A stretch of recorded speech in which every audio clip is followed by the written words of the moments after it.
We continue onwards.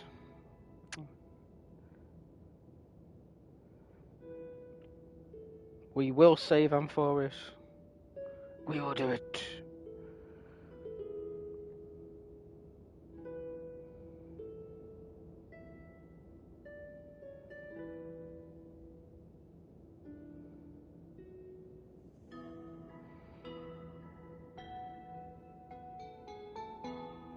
Right, let's get on with it.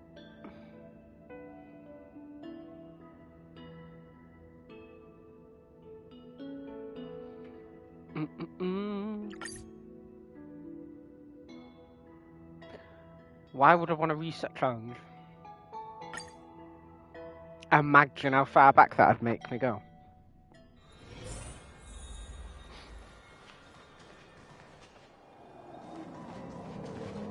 Oh, we're getting all the data seeping out.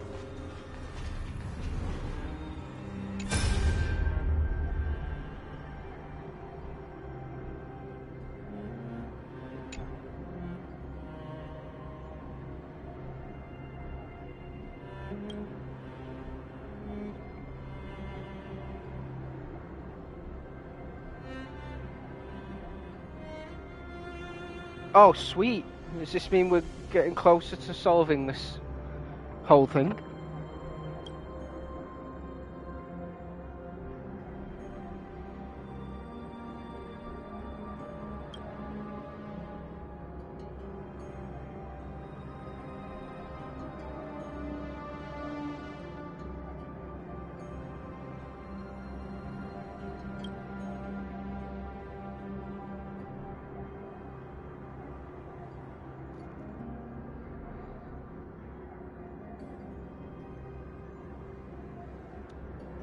I mean, I guess that's better than nothing.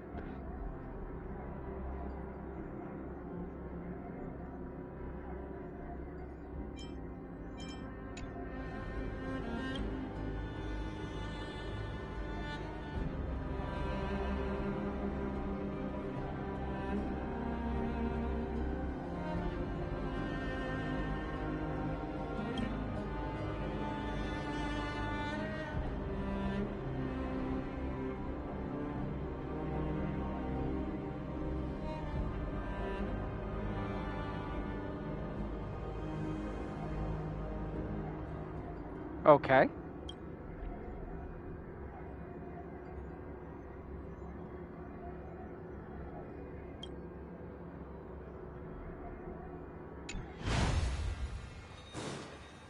Well, let's go. The chronocognitive anchor? Yep, that's it.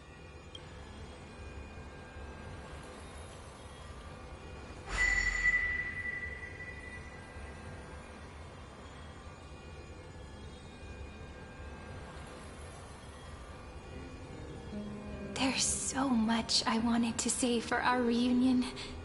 Yet now that you're back, there's only one thing to say. Oh, hello, Nico. Yep, you'll always get answered, sorry.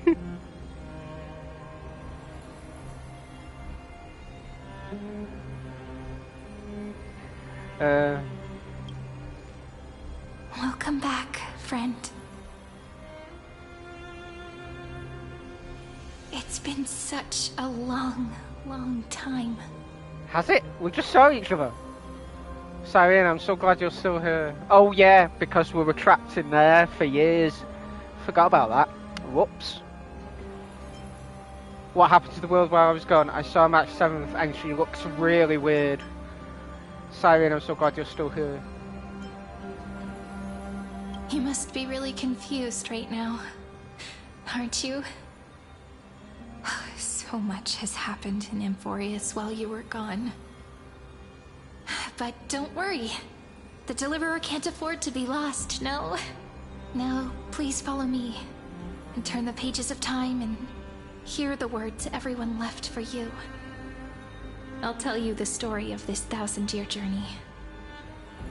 That way, it won't just be my memories alone. Okie dokie. It's cool, I forgive you. Cyrene. spare me? You better forgive me.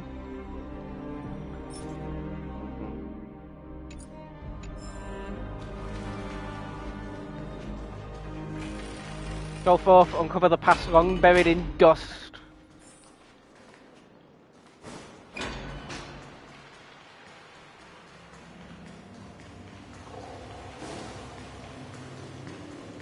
Hello.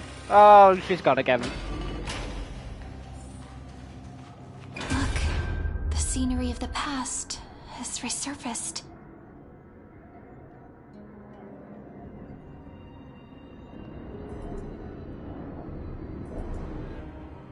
Time flies. 200 years have passed since the Deliverer's fall.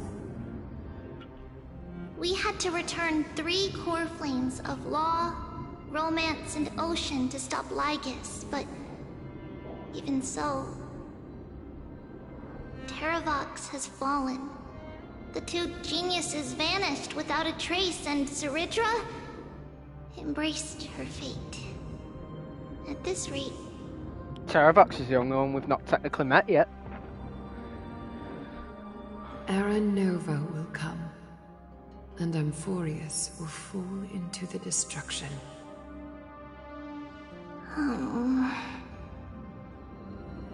It seems the key to rewriting the end once again lies in the core flame of world-bearing. According to the instructions left behind by those 2 geniuses, we must get it into the Deliverer's hands, no matter the cost. But how? We need to find a way to hide the core flame. And we must buy enough time to keep Lygus at bay. Hey, Carl. Welcome back from ads. Oh god. Raid. Hello. Thank you so much for the raid. I believe you, alert. I need to descript. Oh yeah, I can totally understand that. Welcome in, everyone. We're a lurker-friendly and chilled-out space. No need to worry here. About that, Rini might have some good news. She had that dream again last night, but the Titan's voice was clearer than ever this time. Oh. She said, pass the flame into the future. Oh yeah, I better give hey Hex Crasher, welcome in. How do I do this now? I'll remember. There we go, I figured it out. How... Oh yeah, you'll be lurking, won't you? But yeah, you didn't steal too much and sell it off, right? The stream go okay? Is that a prophecy from Orynyx? She chose to side with humanity this time and hide one of her kin's core flame? Makes sense. Wait, where were we?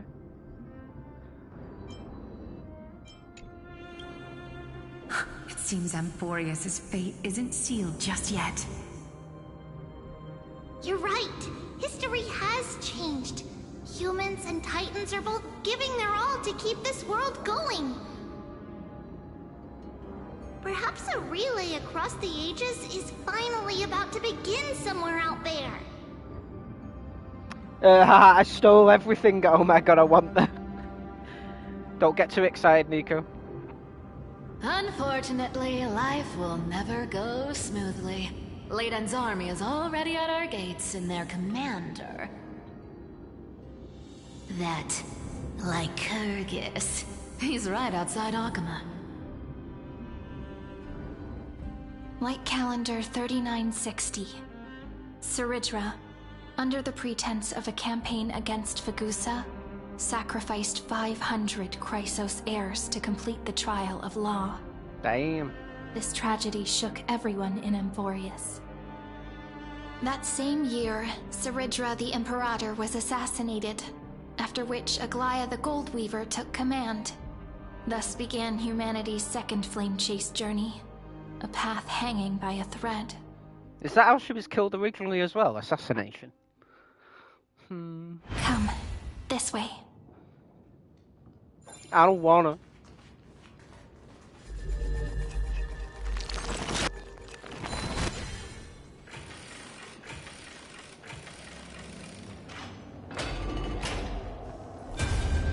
More memories. The eternal holy city? What part of that eternity ever lived up to its descriptions in poetry?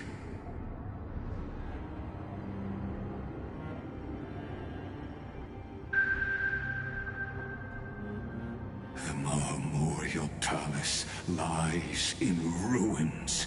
Countless mortals have perished because of your stubborn resistance.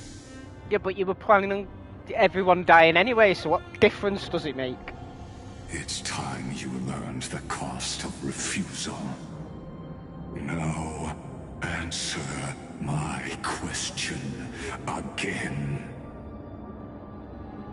Where is Kefali's core flame?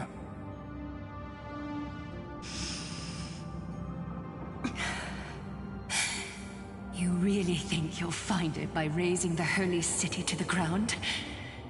From what I see, all you'll get is dust and disappointment.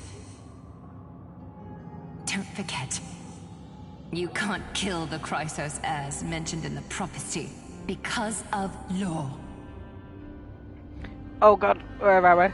I want red panda ones, that's it. When I can, I'm getting red panda emojis for mine. I have huskies on. We're going on an emoji hype train right now, are we? I have never denied that. Which is why I now place my hope in the faithful citizens of Akama. Perhaps they'll give me what I seek in the echo of your screams. Now then, I'll be cutting open your chests and using your scalding golden blood to baptize the masses. Bit extreme. Allow me to apologize in advance. We shall start with you. Blind and foolish Lady Goldweaver. Leave this to me, Lady Aglaya.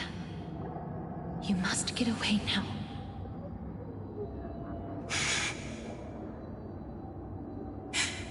No, Holy Maiden. I'm the one who must stay. What? His conspiracy won't succeed. Because Romance is ready to make good on their promise to weave an indestructible armor for Amphoreus. Its name is Solidarity. You must escape with your life and carry word of my death to those still fighting, then keep going with them. Just as the Imperator lit the torch of resistance with her death, my passing will make this flame everlasting. Oh look, it's another villain letting us just talk. Wild More Queen, nope. Shush. I'm jealous, I don't know if I can get emojis now or if I have to... So, no, you can get them, you just have to buy them, download them on... I don't know if you could do it on your phone, but you'd have to do it on PC or something. And then you sort of add them to your stream through... Oh god, I can't even remember how I did it now. But yeah, I ended up buying them. You have to leave your own channel with 50 followers. Oh, okay. Oh yeah, they've lowered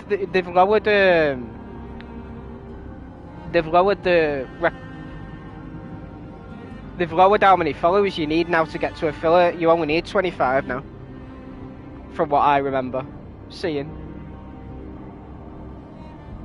Take good care of it. Guide it to the future. And place it into the hands of our deliverer. So yeah, it's a hell of a lot easier to get affiliate than it was previously. I can't remember when they changed it, but yeah. 50 years later, Lygus led his forces again to Akama. He charged directly into the Holy City and razed the Marmorial Palace. History would name this battle the Third Siege of Akama.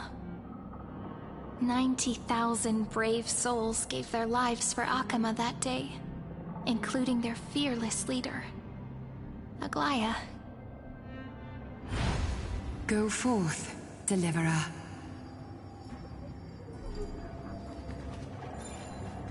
Well, shit. I don't know why I keep fixing them.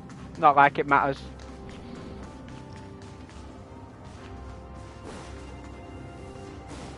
Even the cleaners were helping out. Go. When the frost melts and the snows give way, the flowers will bloom again. You'll find me there.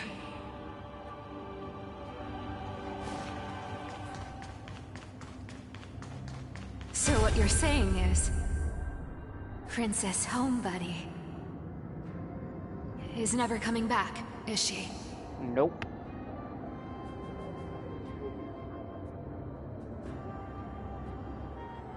She just left. Like that. Since Cass has made up her mind, we can't let her resolve be in vain. But... between staying in Akama and going to Styxia, what difference does it make when it's death either way? I'm against relocating. With Kefali's protection, isn't Akama far safer than that dead city? Cass's plan doesn't involve any relocation at all. Huh? Like you said, Akama is humanity's refuge.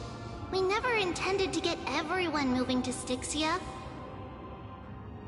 It's just on Cass, Hycealans, and me to prepare the final trump card for the Deliverer. Wait, what kind of trump card needs all three of you demigods to throw yourselves away? We must lay down the path to the future, so when the Deliverer returns, they'll have a clear road to reach the location of Era Nova. Styxia sits where death meets the ocean. There, with the combined powers of ocean and passage, we can summon a current that leads to the vortex of Genesis. Okay. And the demigod of death will forever guard that secret path until he returns.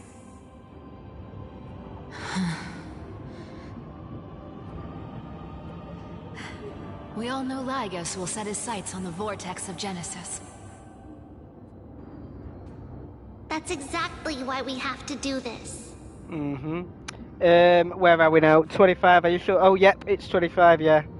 Yeah, I only have 12 last time I checked. I'll just have to get myself out there more. Oh, definitely. I'll give you a little shout out now, actually.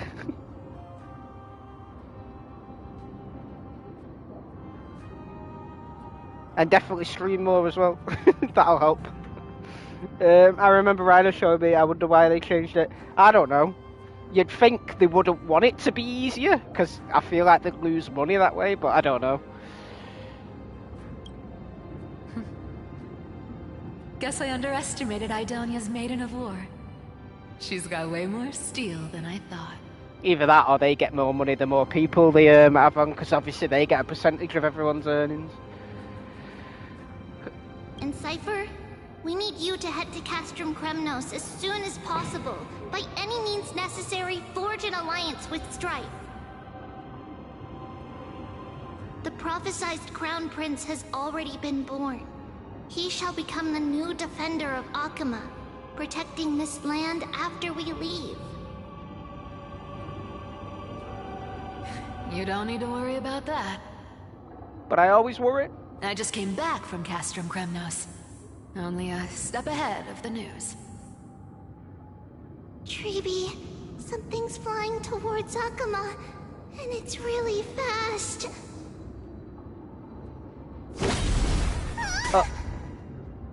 Uh-oh. What is it? It's a spear! It's the Kremnoans. Their king's already here. With the protection of the demigods Trebios and Cyphera, Akama endured wave after wave of warfare, though just barely. Castorus chose Styxia as the last resort, and completed the trial of death, causing the stagnant waters in the River of Souls to recede. Soon after, Trebios departed on a long journey. That same year, the Kremnoan king Euripon, along with his son, Prince Midamos, joined the Alliance to safeguard the Holy City in the Battle of Deliverance. Cause I was gone for a long time, wasn't I? Go on, and see you tomorrow.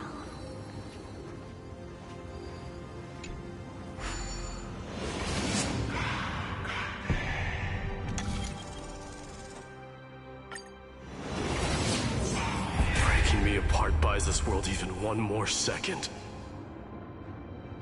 And so be it.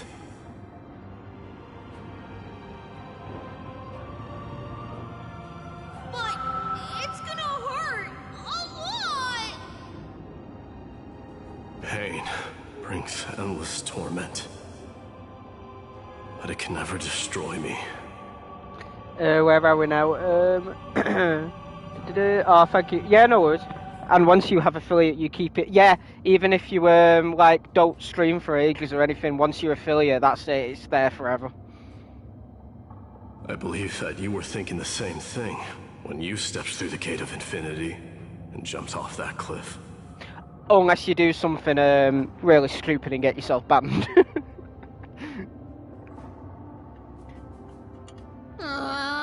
Can't argue with that.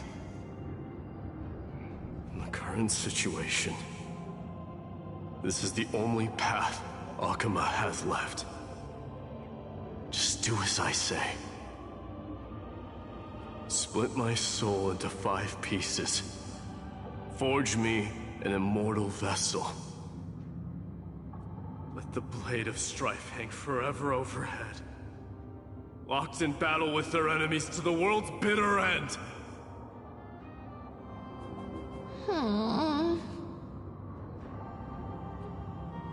There's no need to be sad, Lady Trebios. Haven't we already taken great strides towards that promise tomorrow? In this life, my people no longer have to drown in false guidance. Kremnos has washed the blood off its fate.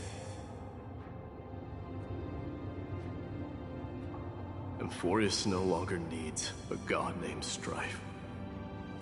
So let me shatter the former laws and turn the Lance of Fury back into a weapon that protects the world.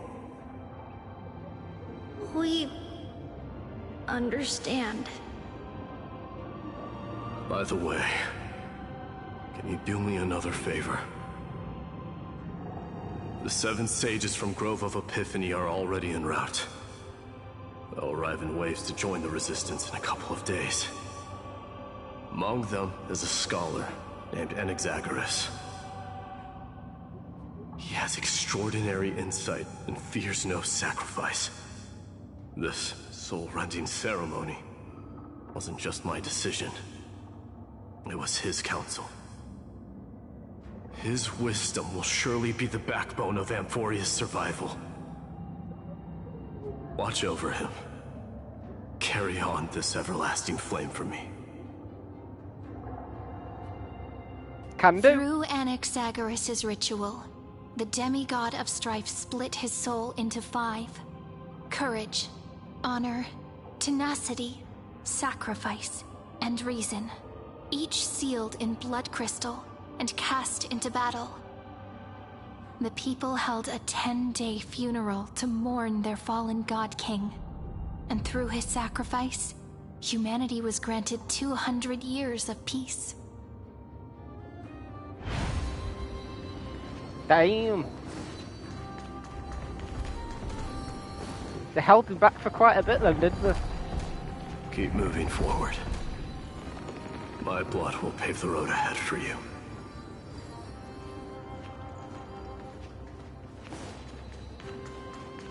So many discarded apples.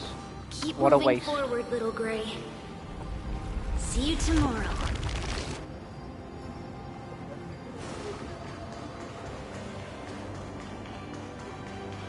That seamstress wasn't wrong when she said a lie needs more lies to keep it together.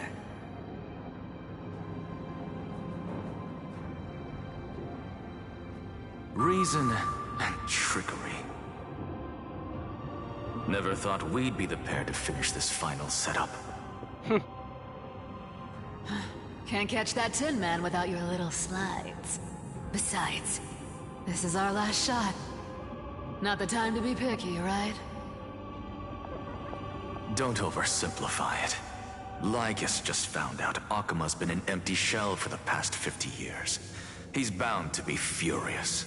At this rate, he could have done anything. That's exactly what we want. Rage blinds even the brightest minds. Doesn't matter how much of a genius he is, the principle still holds. Once he storms into the council and confronts me head-on, you trigger your alchemy with a boom and turn him into a caged beast. Easier said than done. You still have to pass yourself off as the deliverer without anyone catching on. And you really think a human alchemical array can bind a godlike being? That's just nonsense. What? Getting cold feet? Or you just don't believe in the almighty worth of the demigod of trickery? Just tell me straight. Can you do it or not?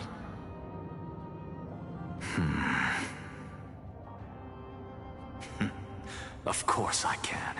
And it'll be child's play. But I've got two conditions. Since this is the final act, if we're doing it, we go all in. No half measures. Oh, I'm listening. First, shift the battlefield to the vortex of Genesis. It would be more convincing if the deliverer were to appear there. Besides, the vortex is cut off from the world. No place in Amphoreus makes a better prison. If you pull that, wouldn't our deliverer have to face tank Lygus as soon as they come back? Sounds good to me. That clash is inevitable. All we can do is create more chances for him. And that's the second condition. The vortex belongs to Fagusa in the first place, remember? And there happens to be a demigod of ocean among the few survivors in the world. Oh, so Hycelin's actually survived this time. Lupai Sealand's in.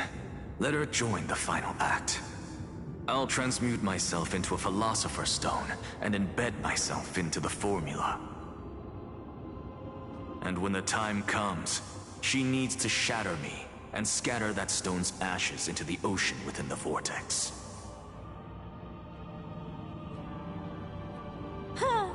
I guess people weren't wrong when they said you're insane, Grove Boy. I've got no idea how to outwit a reclusive genius. But making an anti-Catheran suffer? The demigod of reason has 10,000 ways to do just that. And what I just mentioned was one of them. So what exactly does your formula do? Now that would spoil the climax, wouldn't it? Sure. By now, Hyacinth must have completed the Sky People's ritual. Since that Theoros loves a good performance as much as I do, let's make sure he enjoys our show to the fullest. As for how the Deliverer will complete the Era Nova, well, that will no longer be our concern. It was the last battle known to the world, initiated by two demigods least suited for war. In the end, reason and trickery kept their word, at the cost of their lives. they sealed Lygus within the vortex of Genesis, where he remains to this day. Nice. Guess Go we found. forth. Finish the greatness left undone. We're finally gonna confront him. Quit overthinking! Just run! Keep running. That'll be enough.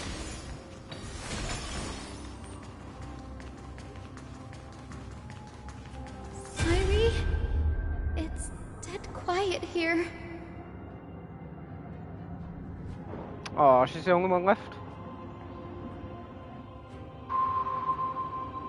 Akuma will stand eternal. Miss Cypher's lie has crumbled after all.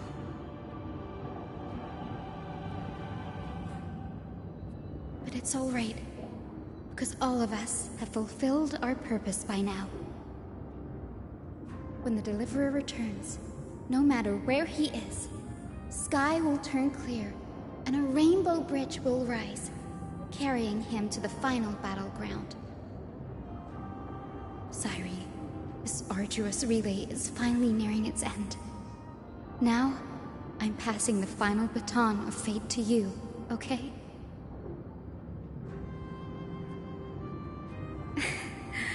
No, that's not quite right. After all, it was you and him who lit the first spark of this journey, wasn't it? Oh, you.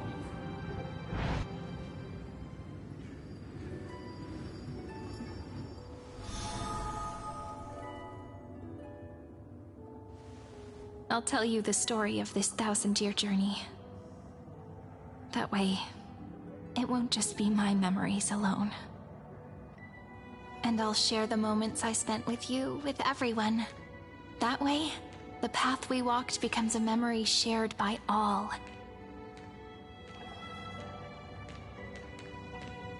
People will know that there's nothing left to chase.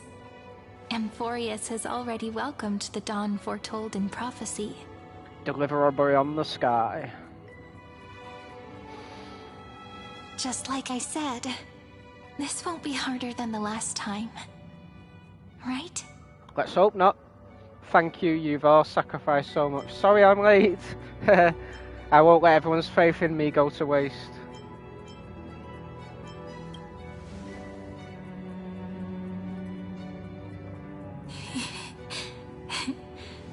I wonder what kind of expression you're wearing right now.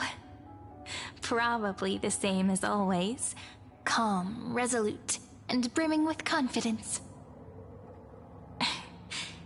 If I have the chance, I'd love to see it again. Because it's really been far too long since we parted. Syri, and even you, is this all a memory?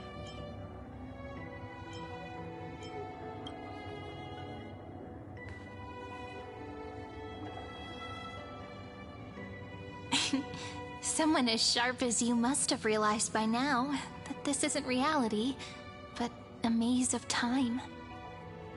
As the last link in the relay, I will return to the Temple of the Three Fates, tell Orynyx all of our stories, and bottle every page we've written into the little flask of memories. And then, may it set sail in peace, drift down the river of time along with the core flame of world-bearing, reach your side, and lead you back to Amphoreus. Just like the first time we met, right? Even though this cycle has no demigod of time, time has always stood on humanity's side. This is the only way to make sure that the Era Nova won't happen before you return. And the only way I can safely entrust the completed final flame chase journey to the Deliverer's heart. After all, the new world will be born from your memories, and the protagonist of this story mustn't be absent. Let's hope.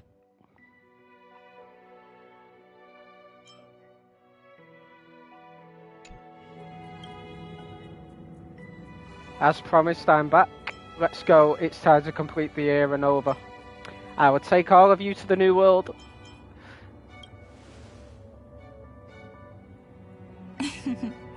I believe you will never let us down. Just like always. Do you remember when Finan sent us back to the beginning? When you and I got separated? But in the end, I returned to you, carrying all that we've been through. That's what memory is. It may wear down and fade in the river of time, but it never truly leaves. When that hidden corner of the heart is stirred, the past returns even more beautiful than before. So don't worry.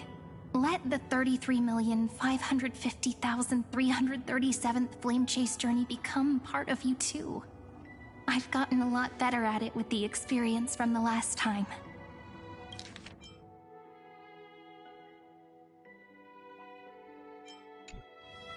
Next, you will head to Styxia and find the Vortex's entrance guarded by the demigod of Ocean before charging toward the final battlefield.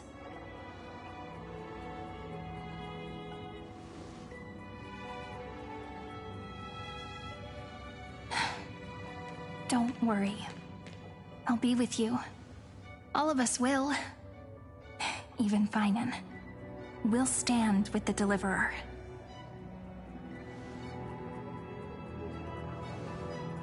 So say a short goodbye, then set off, just like we promised at the start. Toss away all unnecessary worries and troubles, and bring our smiles and determination into tomorrow. We can do this. This game is a lot of yeah, it definitely is. That's why a lot of people call it a massive yap fest.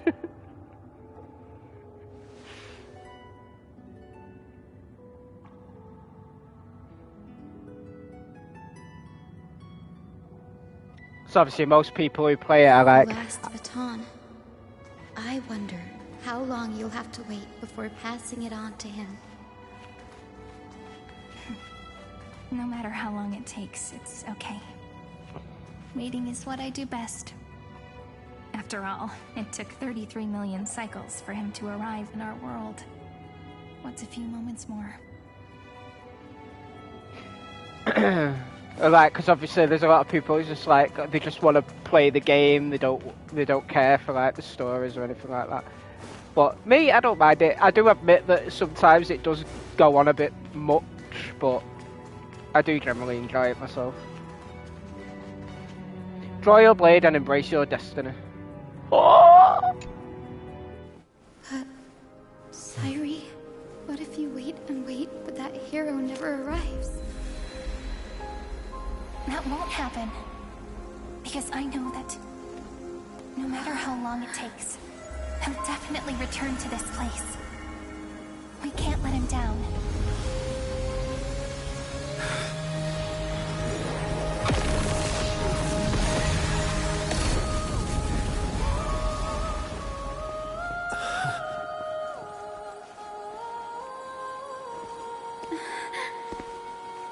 Sky shall rain rays of dawn for you. May romance be with you on your journey. And reason grant you enlightenment. Let strife bestow you with inspiration. Trickery ensure your success. Allow death to protect your soul. And at last, let passage point the way forward. While time will remember the Trailblazer's journey.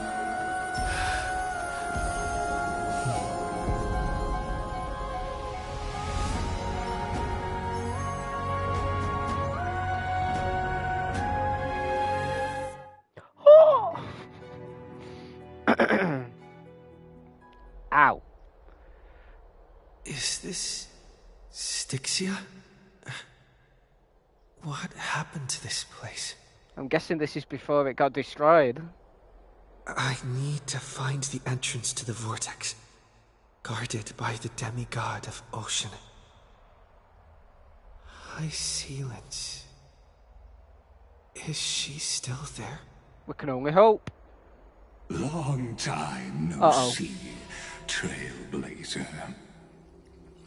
Generation after generation of Chrysos heir heroes have tried to defy fate with their blood and tears, either voluntarily shattering their souls or waiting in eternal solitude. But alas, fate can never be defeated. You again? You managed to break free. Reason and trickery may bind my flesh, but my will shall never fall silent. So the demigod of ocean, the Dux Gladiorum High Sealens, sought to bring me into a fantasia with her voice and drown a genius in slumber. But alas, it was all a hopeless dream. That warden fell before I did, due to erosion of time, while her prisoner remained unchanged. And yet, here you are, bound to this place, but you have yet to taste freedom. True. I can't leave this place, but what of it? You should have heard of this fable. In a shadowed cave lived a people, imprisoned from childhood, and chained so that their legs and necks are fixed, forcing them not to look around at the cave, each other, or themselves. Behind them is a fire, and before them loomed the stone wall of the cave. The flames cast shadows, while the rocky surface threw back echoes. To them, that false play is the whole world. Yes, I'm trapped in the cave, but I know it's all just a fleeting illusion. I don't struggle in dreams. I wait. And now, my deliverer has come to defeat me and save this world that never owed you anything. Oh, you'll need to awaken the singer here and unseal the prison called Vortex of Genesis.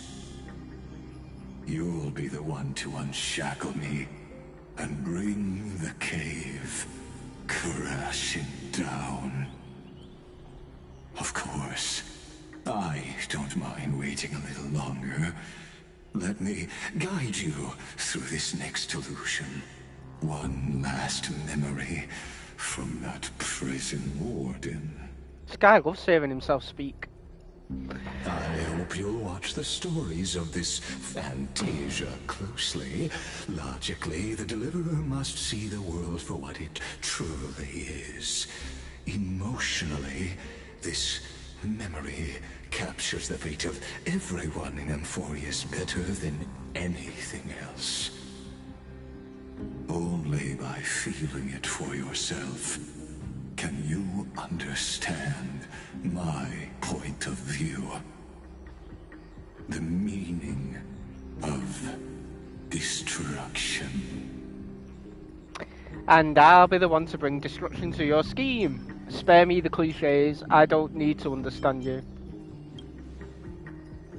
To your unshakable resolve, I salute you. But before we step onto the final stage, let me ask you this.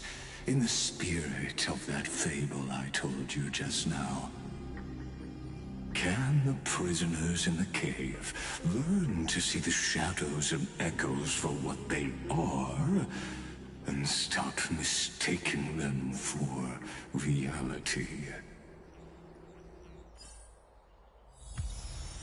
Oh, we got the anchor back. The city you cannot destroy.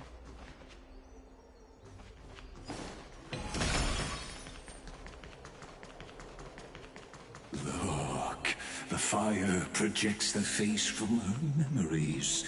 An actress, upon the stage of this play.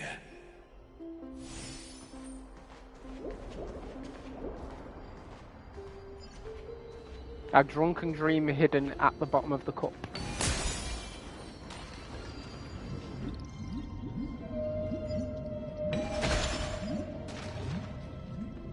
The dark tides flood the sea, and our kingdom teeters on the edge.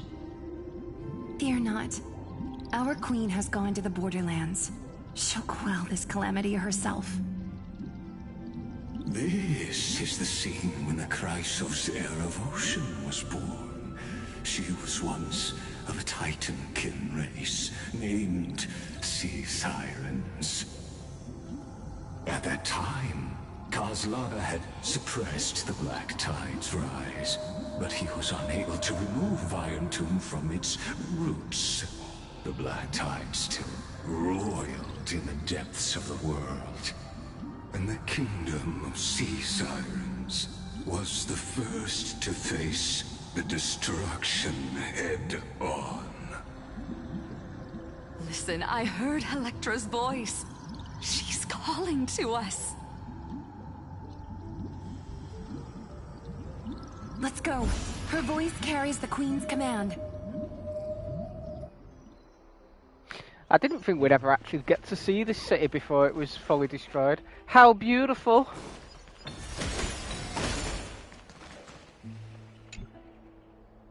View worm.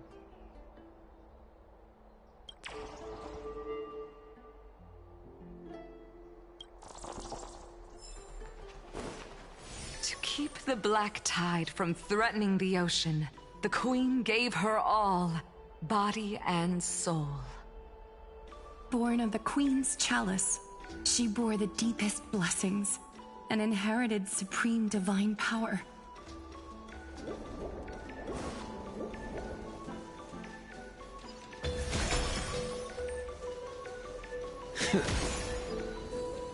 What do we see in the sky? I don't know.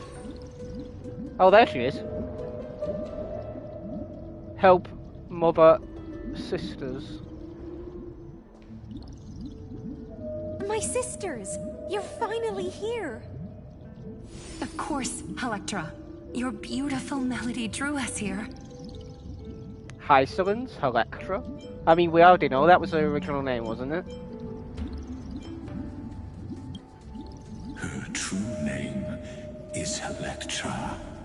This is a reflection of her former self, clinging to the past with aching defiance. The Queen summons us. She must be near exhaustion. The Black Tide will soon enter our borders. Then what do we do? Will our seas fall to darkness and terror as well? Don't worry. We shall lift the chalice in her stead to catch the Black Tide, and stand together to safeguard our realm and its people.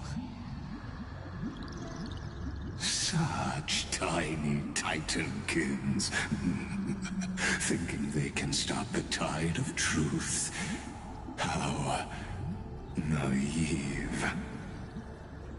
And that naivete is the root of all suffering. You're the root of all suffering. Okay.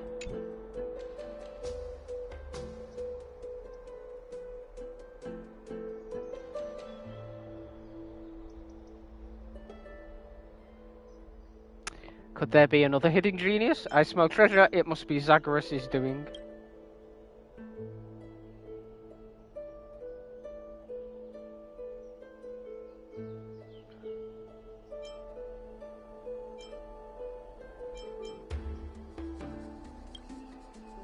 I guess so. Did I answer that wrong? Give up, you'll never catch me. Whoa, whoa. Ah, okay.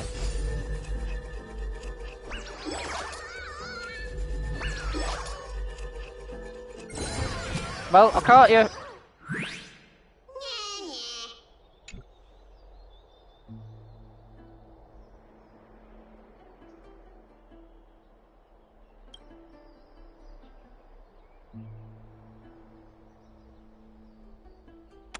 How much do you still remember about me?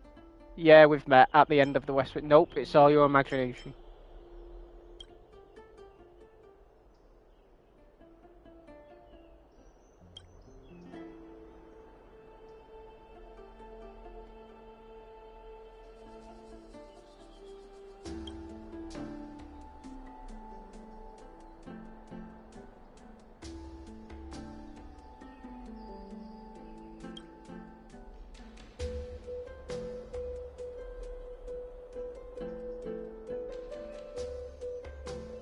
Goodbye.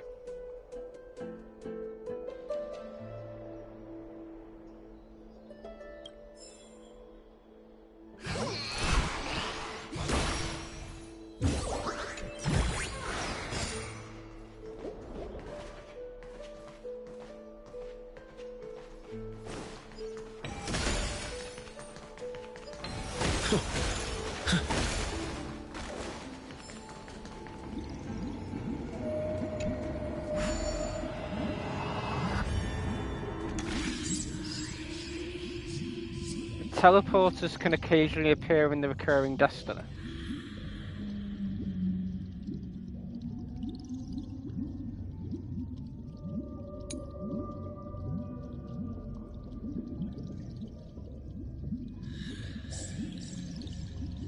Okay.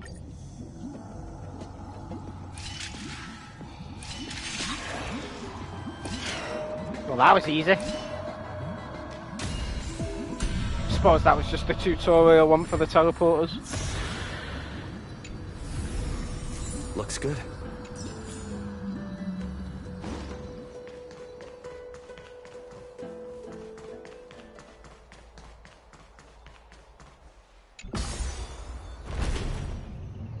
The Queen's palace lies just ahead.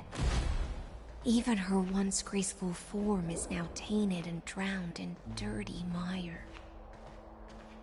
Why do you loathe the earth, Titan, yet to love the life that the land births?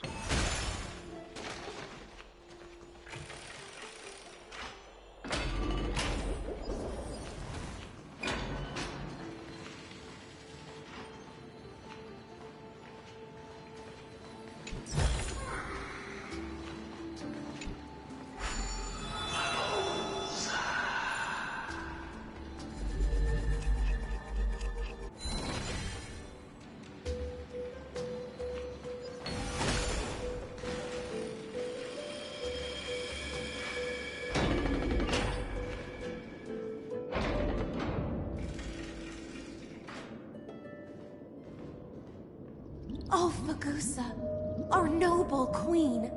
We've come at your call. My little fishlings, you swim with such joy. It pains me to speak of the kingdom's sorrow. Oh, so they actually spoke to the Ocean Titan before she fell? I once believed I could drink the black tide dry, but even the deepest chalice must one day overflow, and I can hold no more of this filth.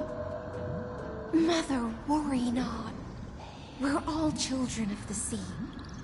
Let us bear your fate together. We'll take up your mantle and drive back the black currents.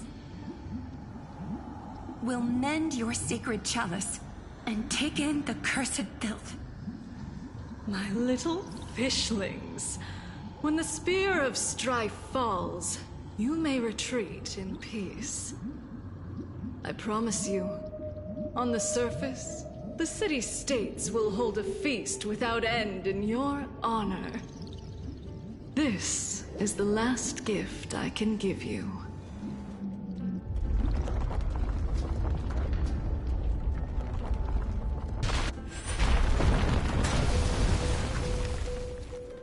That was random. Fagusa sank into the abyss. With the chalice shattered, their intoxication spilled into the black tide, birthing the first madness in Amphoreus. sea sirens followed one after another, hunting for the Titan's fragments, until their flesh decayed and their bones crumbled, all for the promised final feast. Why are you telling us this? Keep watching, but tread carefully, for the stage ahead is crumbling with age, just like her shattered fate. Is he trying to tell us that no one here is real, so who cares if I kill them all?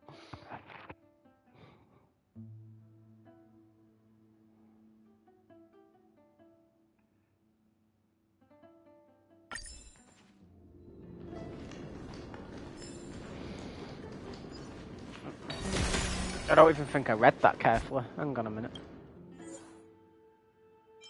That is not what I just saw.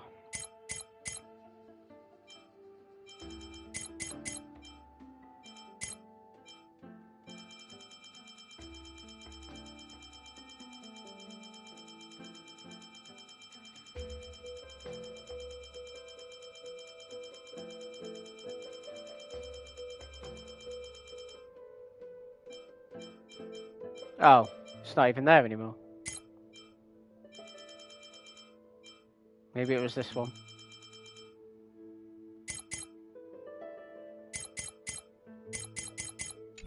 Oh well.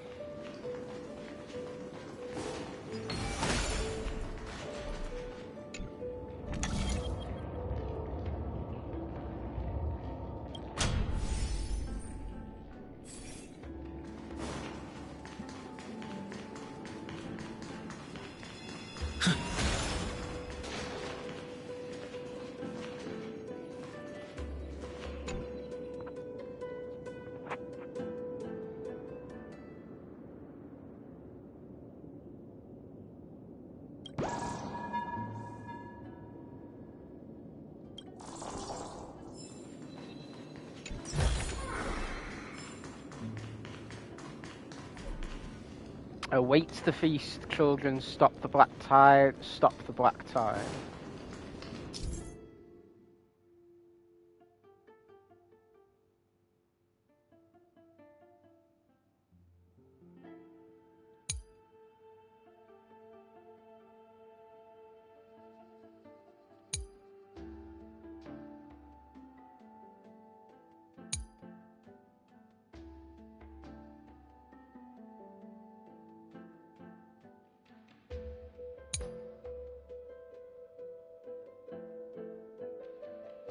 Okay.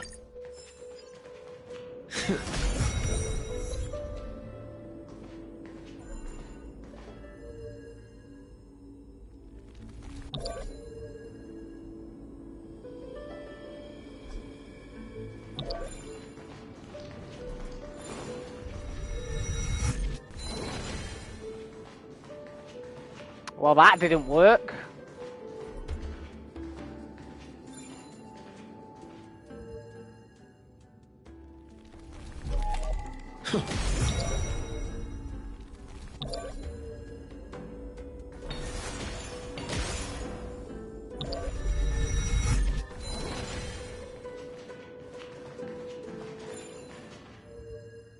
I'll figure this out, I'm sure.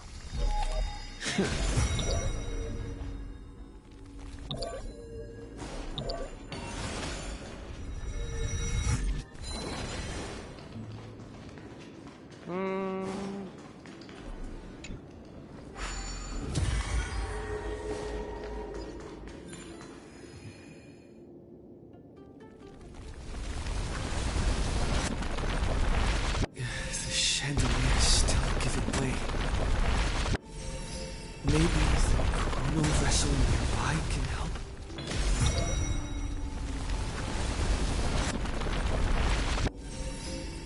There we go.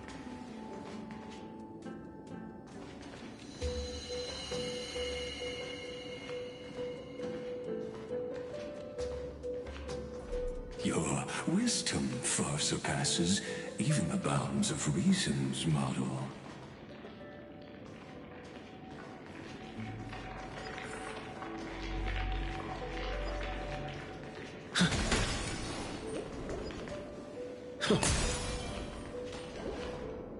Can't get through.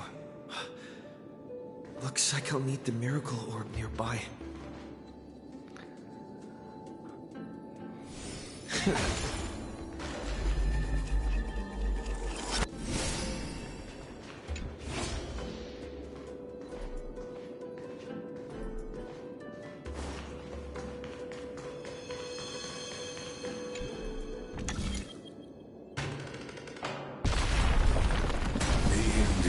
Written long ago. Even you cannot rewrite it. Just like this poor chandelier. Whatever you say, dude. Whatever you say.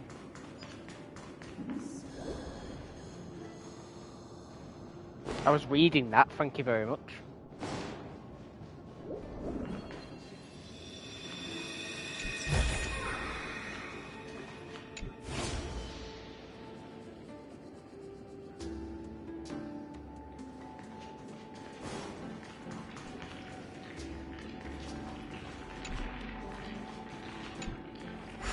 Electra!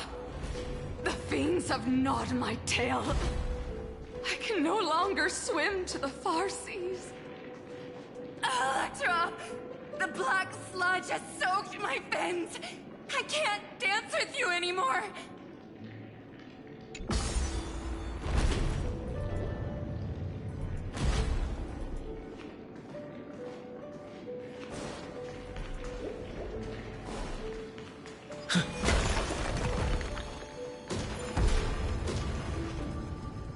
Got him.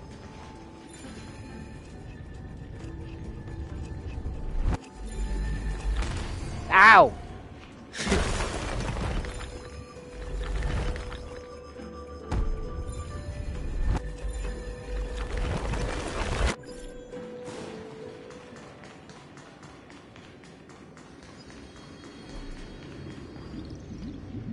Sisters, don't give up.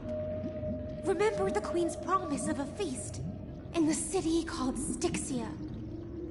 I haven't forgotten. It visits me in dreams every night. I dreamed of a shining city, its lights piercing the deep gloom of the seabed. I dreamed of children placing garlands on our bone horns, and poets praising the sea sirens for shielding the world. But what a shame. We can go no further. Please, sing to the humans for us. Sing of the deep sea's legend in our place.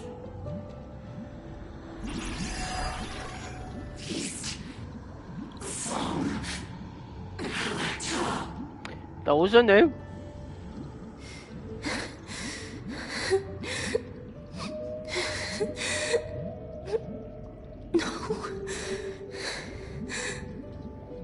The sea sirens were tainted by the destruction. Their flesh rotted away. They became the black tide creatures of this cycle. Farewell, sisters. I'll finish this last task, then return to prepare your feast. And so, only one sea siren remained among the sea floor. High sealands, swimming alone through the seas, burying her kin, and searching for the fragments of the chalice of plenty. Though most of that journey was in vain, why not use the power of time to leap ahead toward the journey's end? To reach the spirit basin, I'll need to call upon the power of the chrono vessel.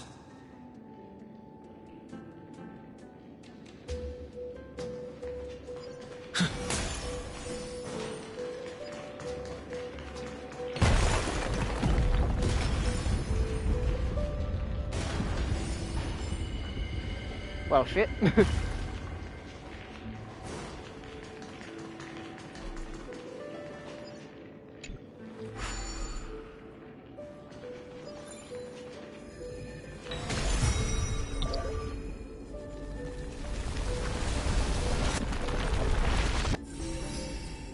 So this is the Chalice of Plenty, huh?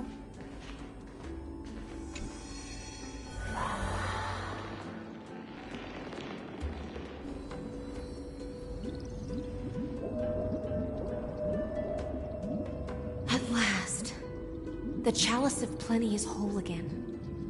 The Lance of Fury emerges from the River of Souls, and the gods reclaim their duty to hold back the Black Tide. I am freed from endless toil, and now walk toward the rites at Styxia. I bore my sister's dreams upon my back, took on a graceful human form, and hoped to find a grand celebration on the shore. My fins became legs, my scales became skin, and the sea foam on my body became a shimmering gown. But when I stepped onto land, there were no festivals with honey brew, nor poets plucking harps. Only silent death, drifting gently along the River of Souls. When she fulfilled her wish, she only found Styxia to have already repeated the mistakes of previous cycles, and was swallowed by death. Hopes and promises are nothing but the foam of dreams. I am a sea siren, a vessel born to contain the tides. Now that my task is done, and the promise is broken, how am I to go on, in a world drowned in shadow? Fagusa, my noble queen. She evaded my questions with drunken stupor. She told me a grand feast awaited me in the surface world. So I wandered lost, groping through the dark.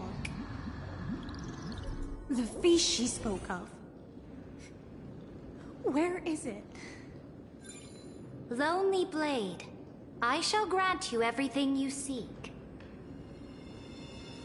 This is how she met the Imperator.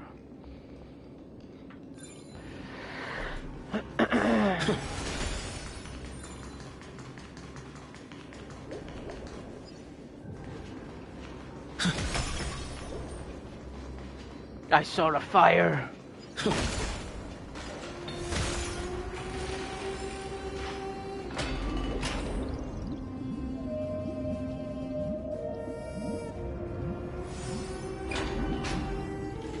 After wandering the surface for ages, the lost sea siren met her future conspirator.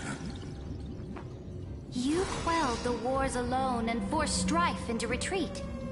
This swordfish that commands thousands of legions, whom does she serve? It's Seridra. This was the moment they met, yep. Yes, Seridra, long before she became the Imperator, was already burning with ambition.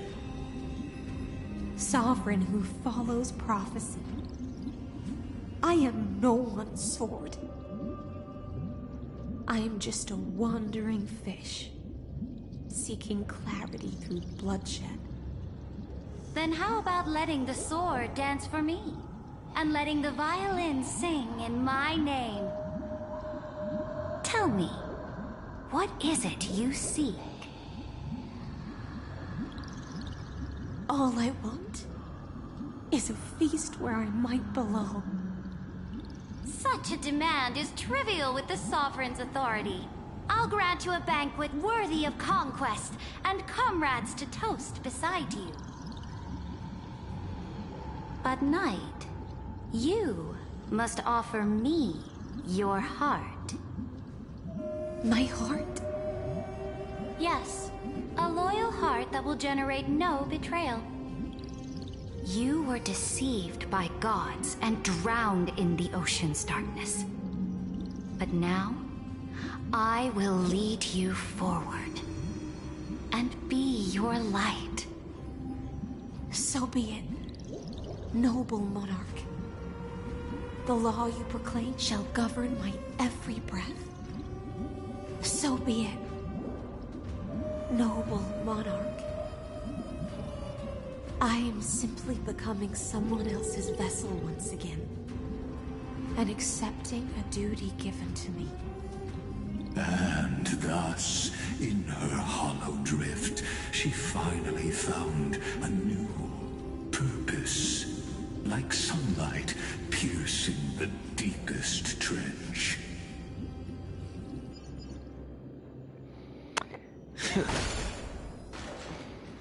As you do.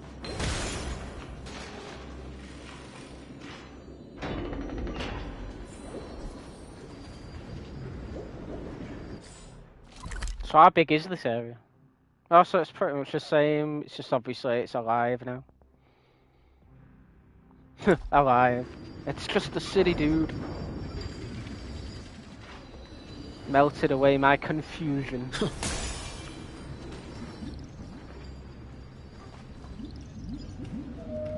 Noble monarch, I've cleansed the foulness from the road as you commanded.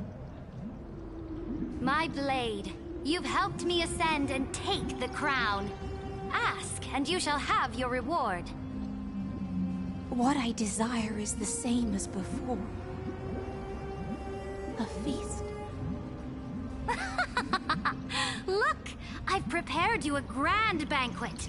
The finest honey brew and tributes await. Fish are drawn to light by nature, for the deep sea knows only gloom. Now I found a flame. It may scald and burn, but it's the only light. Come, let us join the feast. Perhaps the path forward lies hidden among the revelry.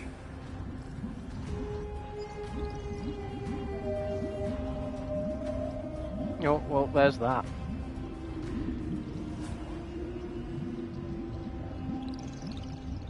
The other side of that wall.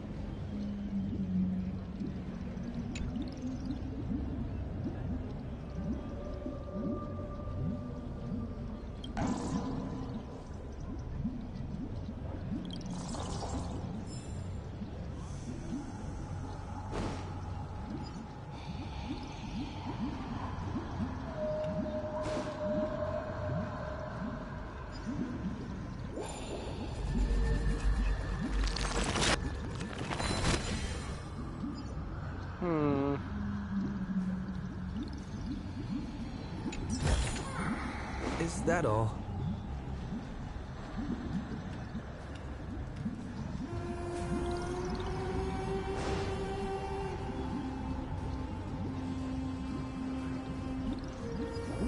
Have you heard that the Imperator's about to begin a new campaign?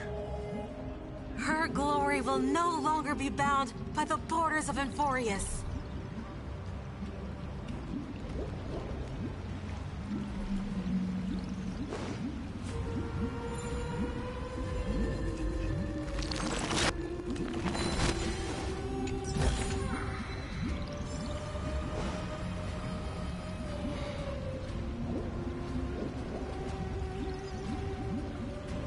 My faithful subjects, tonight's feast is not just for the past.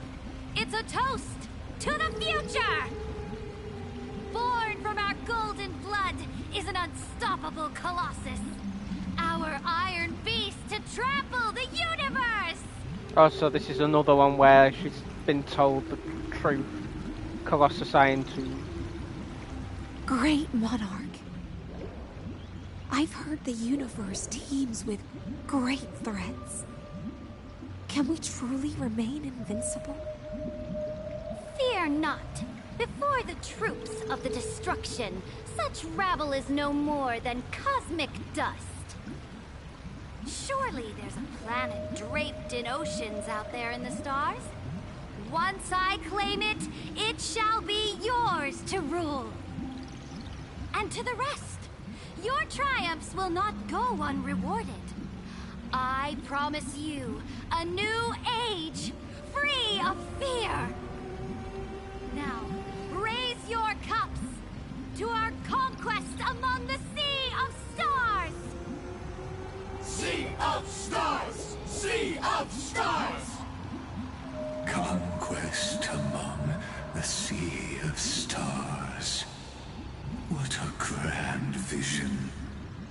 Yet, to the Siren Knight, only feasts still stir her heart. Come now, join me. Witness the end of this futile dream. Guess I got no choice. Where's the way out of this illusion? Come quick! Let's celebrate together! I've saved the finest brew! Come taste it with me! There is no way out. You're trapped forever.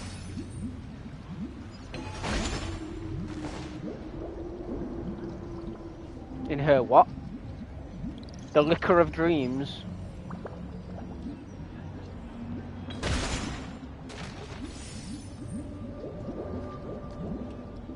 Noble knight, you are truly a blazing spark. It is my honor to share this banquet with you. Noble knight, you have earned victory with your blade. And you have every reason to revel in this moment of triumph. Let me pour you a glass of honey brew. Noble knight, with the sovereign now enthroned, this triumph is yours as much as hers. Let me raise a toast to you. Noble knight, your strength is boundless. Lead us to conquer the universe, and let us toast to that vow! Then drink we shall. Raise your glass. She seems more into a trance than everyone else. In the deep sea, I never knew what fire was. But when I set foot on land, the first light that I saw was the flames of war, lit with golden blood. It scorched my fins, made me feel pain and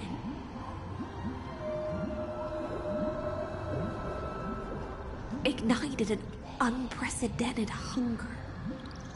A hunger that flickers in every hero's heart. So bright, yet so blinding. Look! The monarch herself has taken her seat! Hear that? The court sings her praises! Come! Join us and praise her glory! I love this feast. Let's crush some grapes.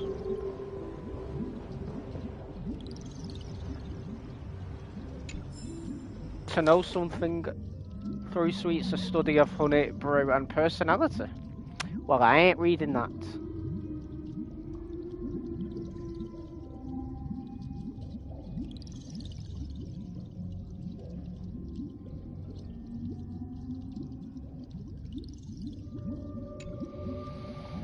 What are you doing here?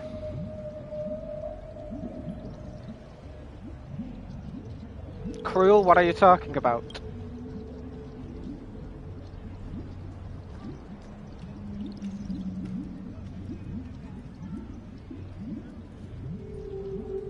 Jesus. He's got quite the imagination.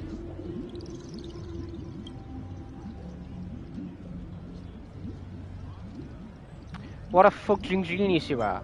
Don't flatter yourself. Keep taking your meds.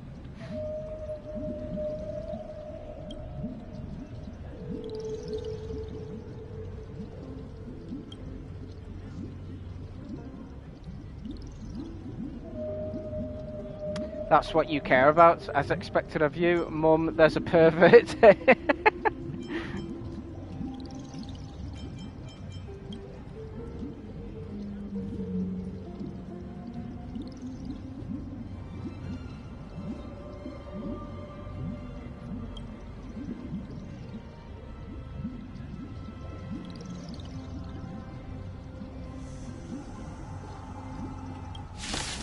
Oh, a fight for the first time in forever.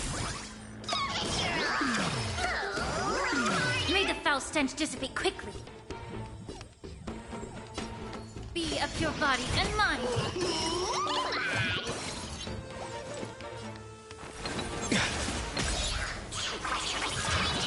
Another journey begins. Existence as fleeting as the dawn's dew, destined for oblivion.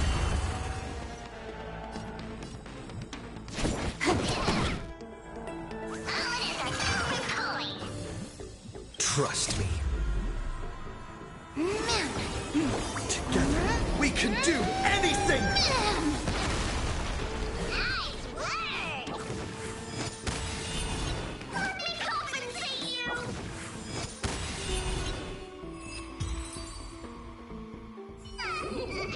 Reach the end of the story in your own way. Massaging. There, happy now? You act like you won, since your belly won't ooze any goo.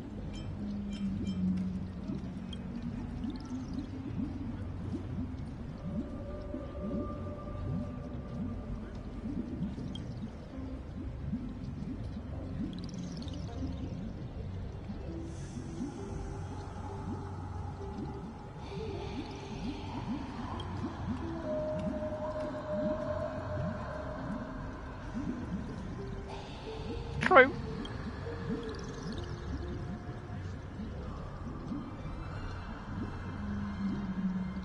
Being a grandparent.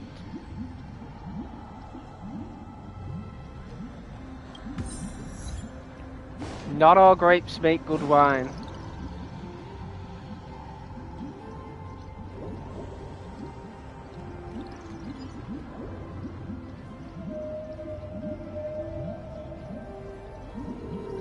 One eye of hers sees glory, the other sees corpses. And yet, she cherishes the name of glory more than fear and death.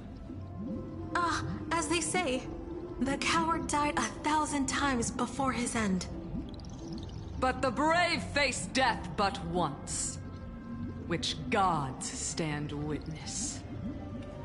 On the eve of war, we sang our hymns and set our sights to sail beyond the stars. The legions will climb aboard the beast, riding it like currents across the cosmos. Planets after planets flew the flags of her crown. Realm after realm was ignited by her flames of war. As the final resistance fell silent, a vast empire rose from among the stars. And this small pond at last embraced prosperity and peace. That's how the story ends. Tell me, visitor. In this dream, did you enjoy the show? No. It's not the right ending. The fantasy ends here. I don't know.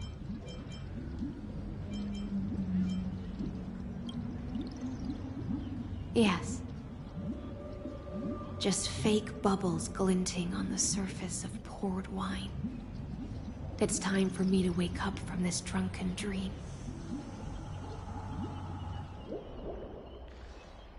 Oh, so this is what Israel looks like. Indeed, I have long known. Chalice of Plenty sigh.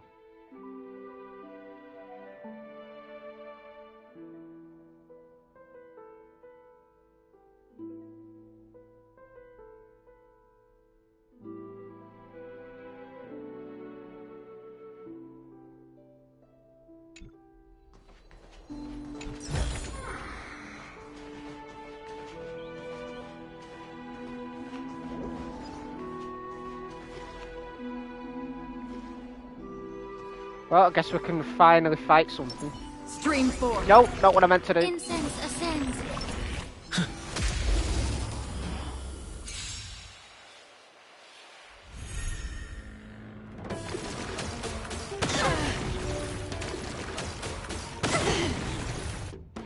This combat needs optimizing. At this speed, too slow.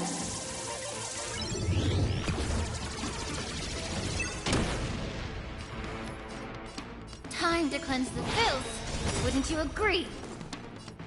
Come on, I choose you! Another journey begins. From the still waters of oblivion, I guide the wandering souls. Huh. More enemies. Oh god, I can't even use a skill.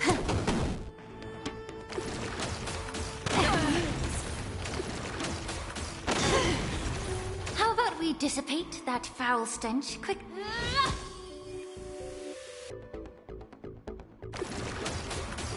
Familiar. Is this how it feels to be...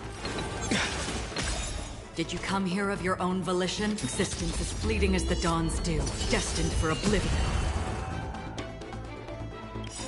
The truth burns clear as a flame. Everything in this world is merely fleeting.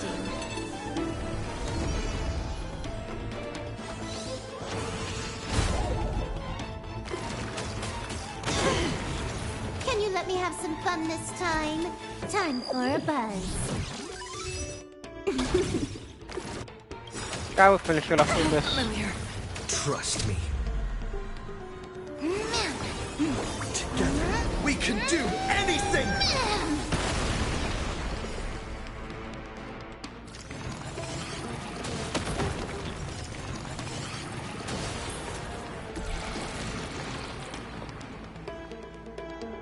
We got more!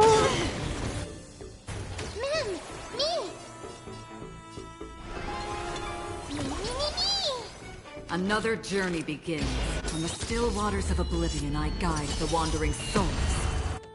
This combat needs optimum. At this speed, too slow.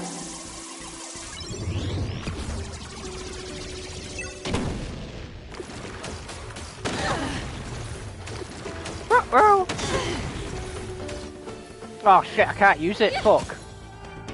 Don't worry, I'll do it. Time for a buzz.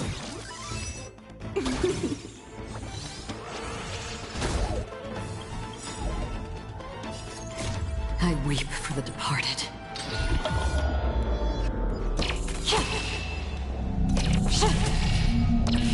Dusk's reign, it too shall fall.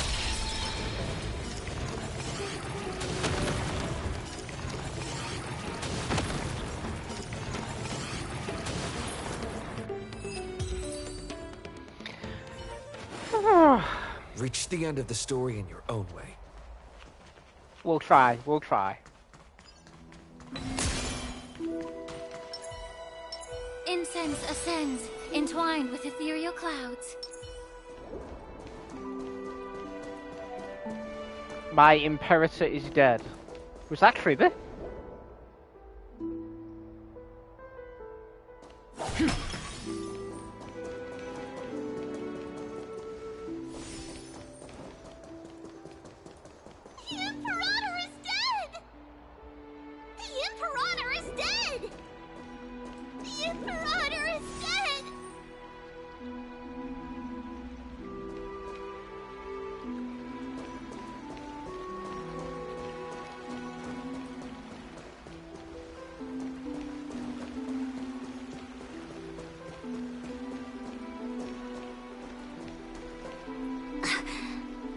People once cheered for my ascension. And now they cheer for my fall. The cosmos. The battlefield that I cannot reach.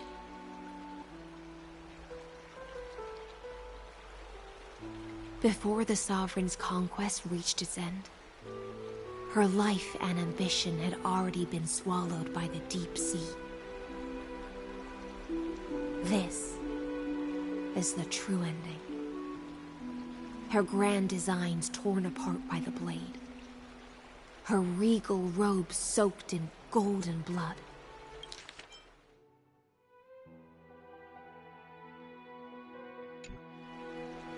And the one who struck her down? Was me. The one who struck her down. was her most loyal Gladius. You killed her? Why?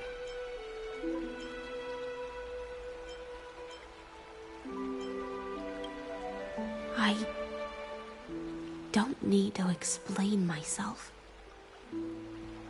A fish in a pond has no hope against the surge of fate. I wandered the shore, found a flicker of flame, only to snuff it out with my own hand. I don't understand. If the ocean's feast, the Imperator's dream, and even Amphoreus' existence are all illusions, then what's the point of our journey? Exactly. When the Deliverer returns, I will let this absurd celebration come to an end. But that's what we're hoping to bring about the end of. Make it all real instead of it just being merely an illusion. But Greyfry, I can't help but wonder. Well, all an experimental disaster anyway. How I dearly wish this feast of the flame chase would never end. It seems she sensed your presence. The Fantasia's foundation is starting to crack. Let's return to the prologue. Remember the allegory of the cave? Can the prisoners in the cave learn to see the shadows and echoes for what they are, and stop mistaking them for reality? As you've seen, when she cast off her chains, finally turned to look around, and moved her legs, her reward was nothing but searing pain. The light will blind her, for the fire behind her had never once actually touched her eyes. Her legs will buckle beneath her, for she had never learned to walk forward. And so she fell into infinite confusion and fear, and came to firmly believe that the shadows and echoes were the real world.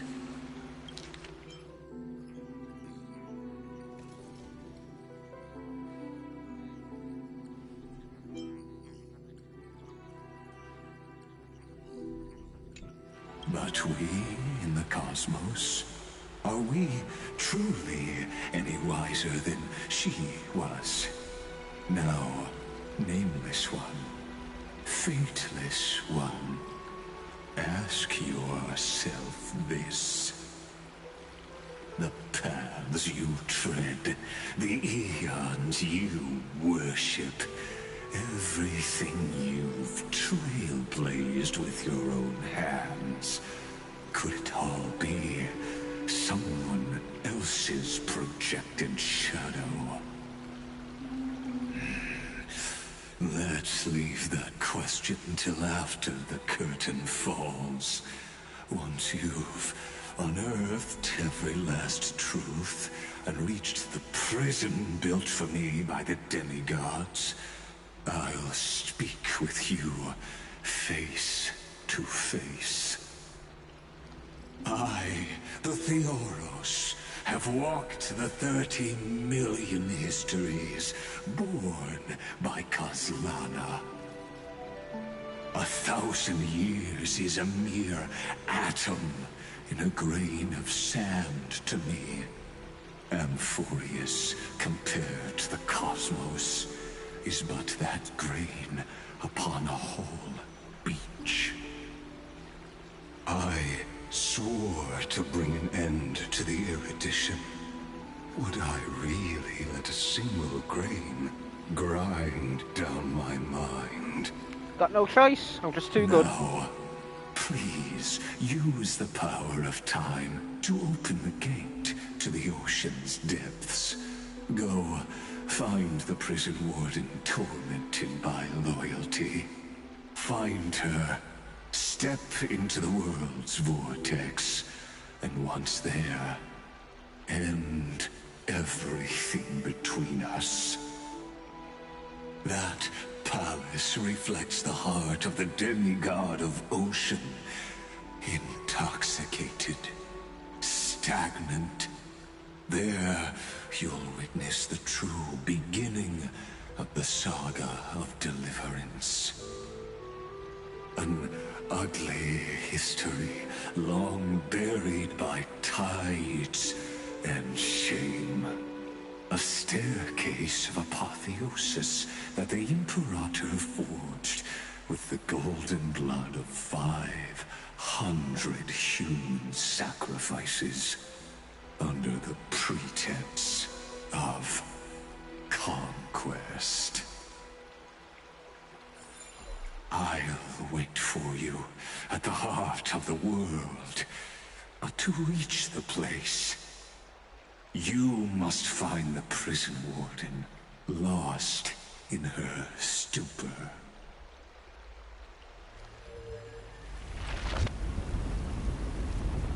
Oh my god, a secret room!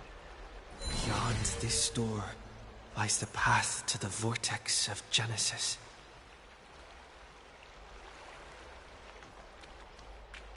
It reminds me of that bloody hidden portal in Spyro the Dragon.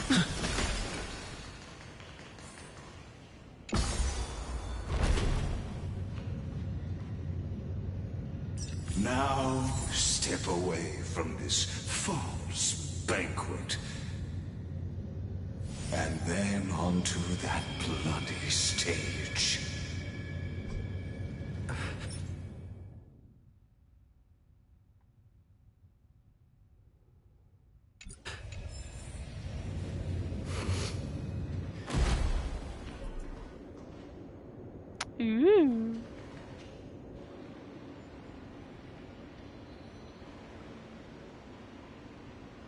The palace that worshipped the ocean, the sanctuary connected to the vortex, was also once the battlefield of the first flame chase. The flow of time has slowed down. When was the slow-mo feature added? Her exuberant song halted the passage of time in this place, imprisoning my body and shielding my soul from deterioration. All just to await your return. The twisted time and space reflect her confusion.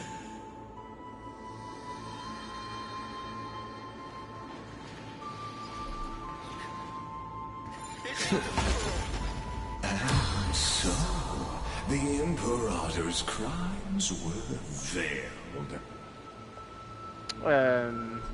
What just happened?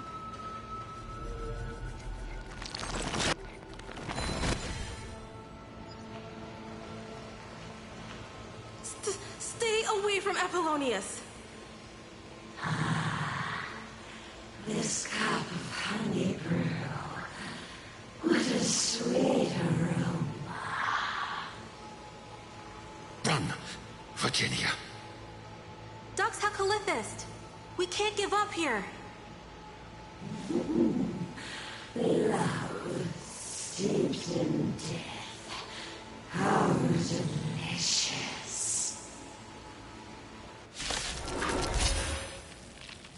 Sadly, all you see is a remnant of history.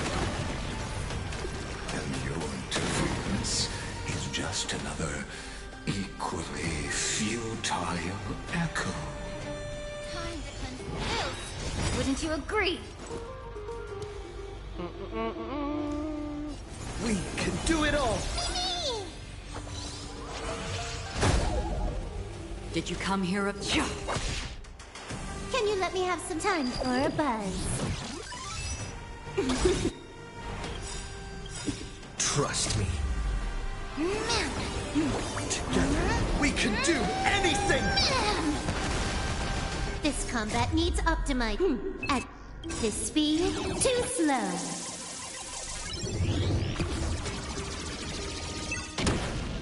The truth burns clear as a flame. Everything in this world is merely fleeting.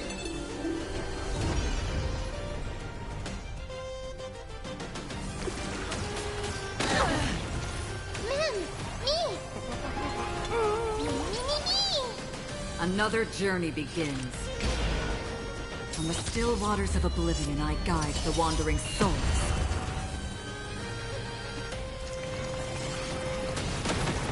That's easy.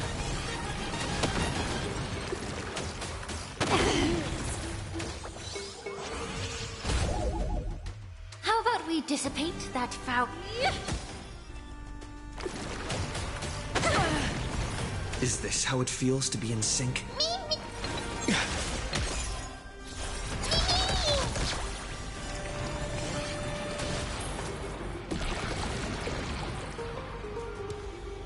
Oh, at least it's weak to fire. Familiar. Again. Oh, damn. Trust. This one's not messing about. Together, we can do anything!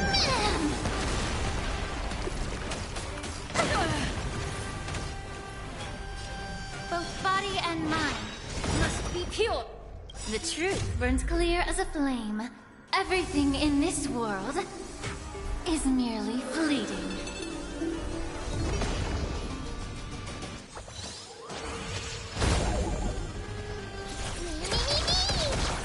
Don't worry, I'll do it. Remember that. Oh shit, I shouldn't have done that.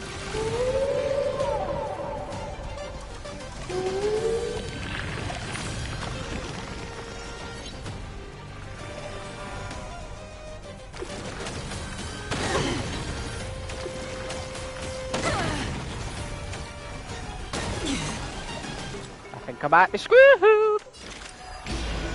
Existence is fleeting as the dawn's dew, destined for oblivion. I weep for the departed.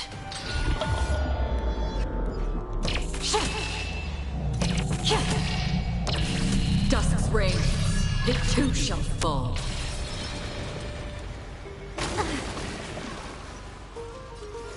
Time for a buzz.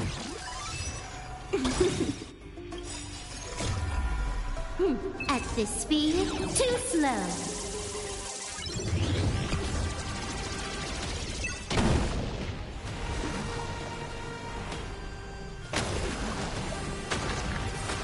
Oh, now what's he doing?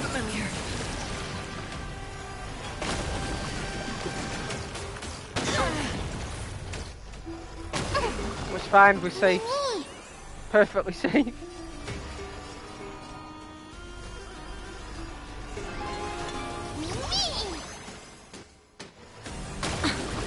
Please, allow me to purge the root of this problem.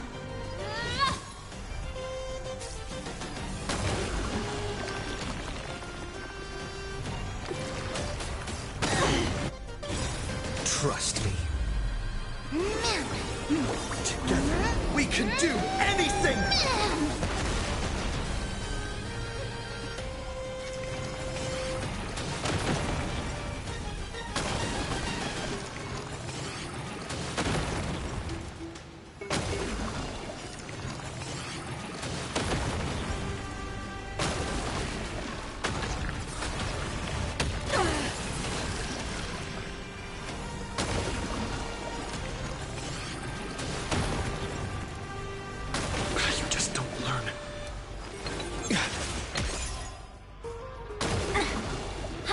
Dissipate that foul stench quickly. Time to cleanse the filth. Wouldn't you agree?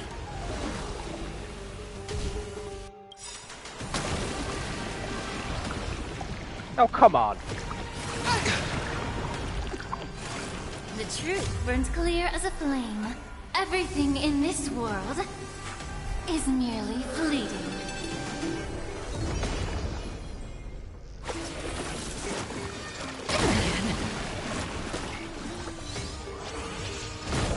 got this little manta ray bastard. We've got him. Almost, anyway. From the still waters of oblivion, I guide the wandering souls. Can you let me have some fun this time?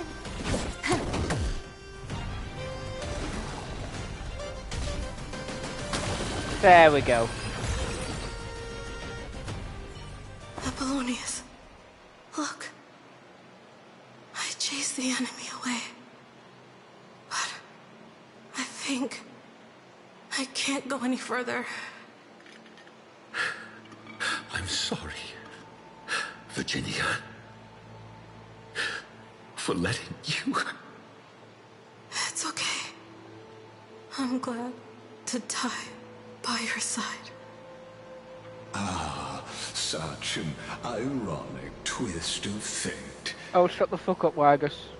Even as the foundation of the world crumbles, the heartless Imperator still made the same decision she did in the past 30 million cycles. I can't wait to just watch this guy be in absolute shock when we fuck him up. During the first Flame Chase journey, the Flame Chase Legion stormed Styxia. Tens of thousands of sea sirens surged from the River of Souls, crashing toward the heroes like a tidal wave. The hell before you is the recreation of that very battle. Apollonius, look. I chased the enemy away. There is a letter I never got to give to you. Let me read it to you. It's my final poem. The shadow of a tree frames the sage's back. Like a boulder bearing the rings of time.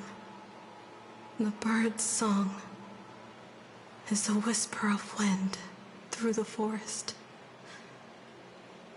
But it cannot pass the fractures in his form. His weight presses down on the bird's wings and the stirring heart within.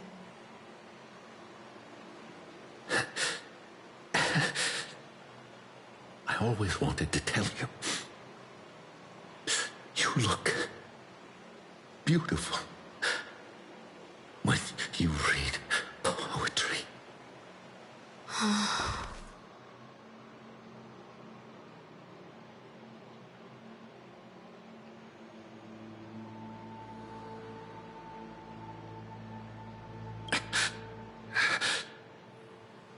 Virginia,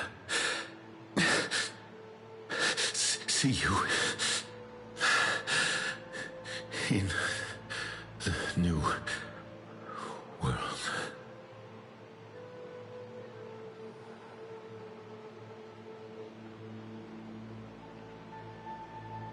We'll put an end to all this, right?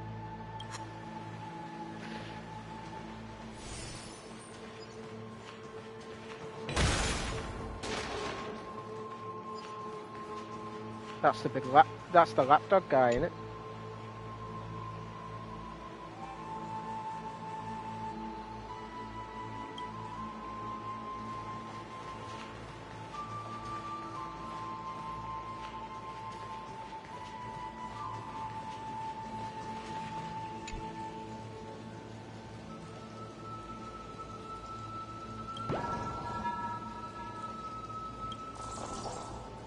I just killed the mood.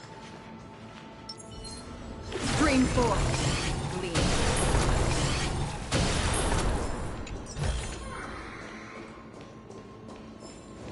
Who needs to actually fight enemies when you can just use Acheron?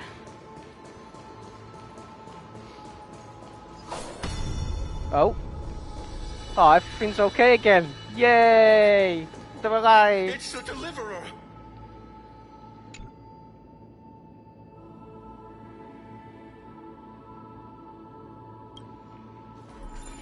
Can we just stay like this forever?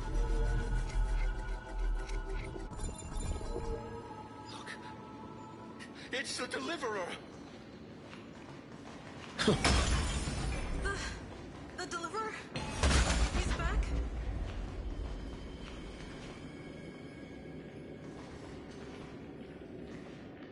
A painful past, yet hidden beneath a veil of joyful song. Two discarded data clusters waiting for someone's return, it seems. Relive the history, then pass through the temple's waters and come to my side. Gladly.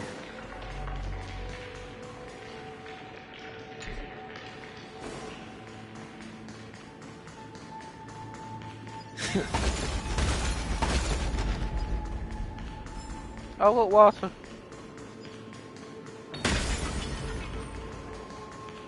Isn't that the Deliverer? You finally made it.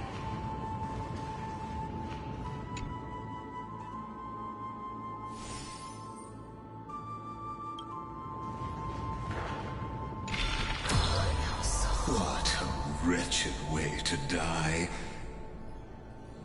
The Flame Chase army, devoured by warbling fish, never saw it coming.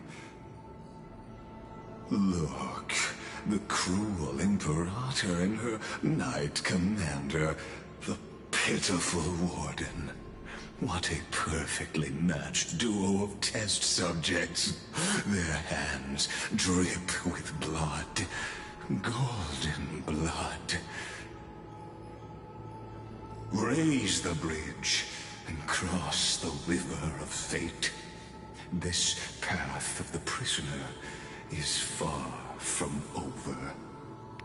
All but over, alright. Imperator! Imperator! Did you see my gallant deeds, Imperator?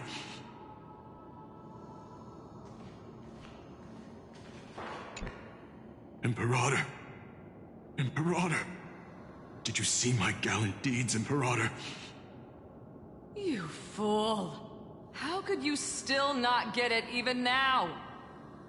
With her schemes, do you think she'd ever let us end up like this by accident? She knew how this battle would end from the start. That tyrant. I swear I'll kill her with my own hands. No. She wouldn't send us to die for nothing. She would never betray our dreams. Or Amphoreus. Imperator. I know I'm a fool. So I'll believe in your commands. To the very end. Take my life. And finish the conquest of the stars.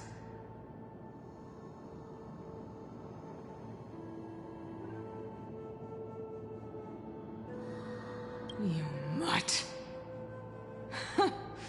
Looks like I won't get my revenge after all, tyrant. Without me, your conquest is doomed. I'll be waiting for you in the River of Souls to slice off that crown-wearing head of yours. Remember this. I never bowed to you. Or fate.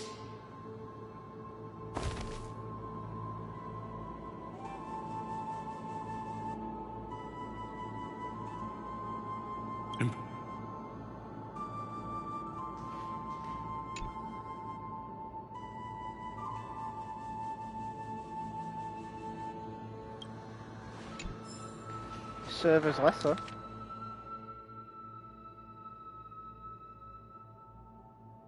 I'll read that like at another point.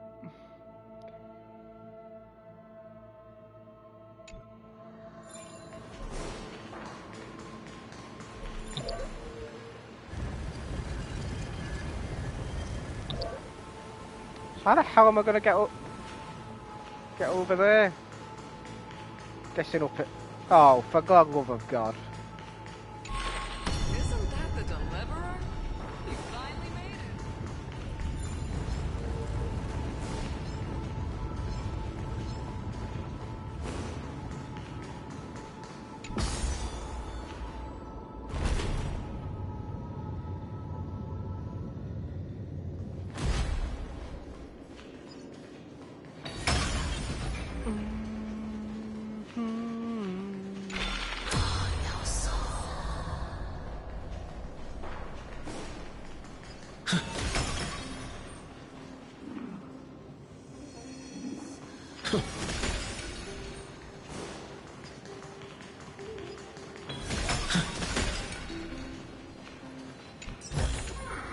Looks good. Well, that's definitely something we need.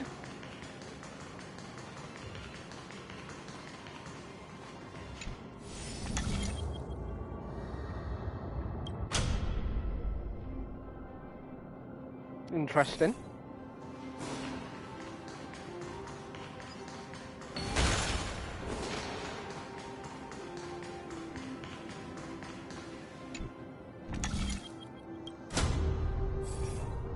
Wasn't it like the only way over there though?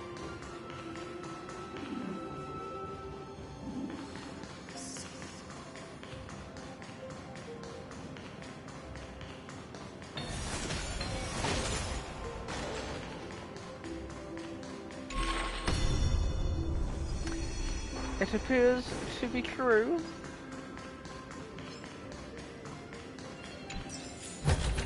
Is that all? Stream 4.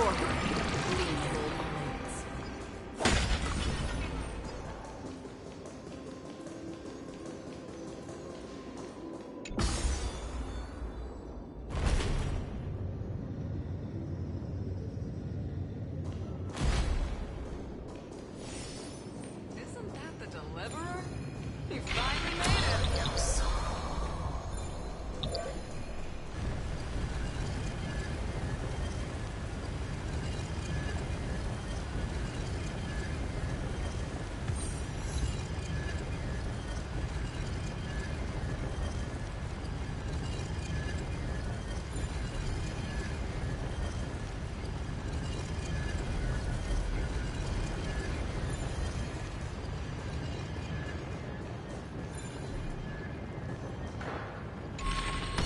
Isn't that the deliverer? He finally made it.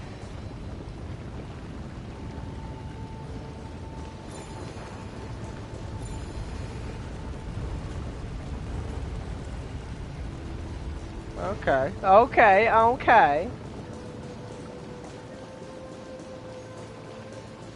Oh no, because I still can't get over there. Oh, for God's sake. I can go down here though. Seek, and you will find.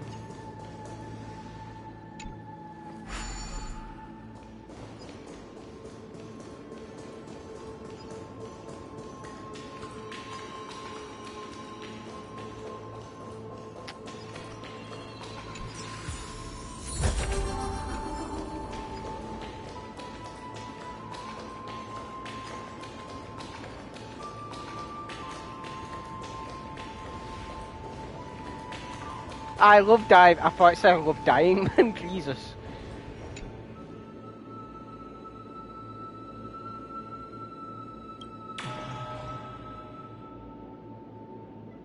Yes, that's exactly why we drained the pool.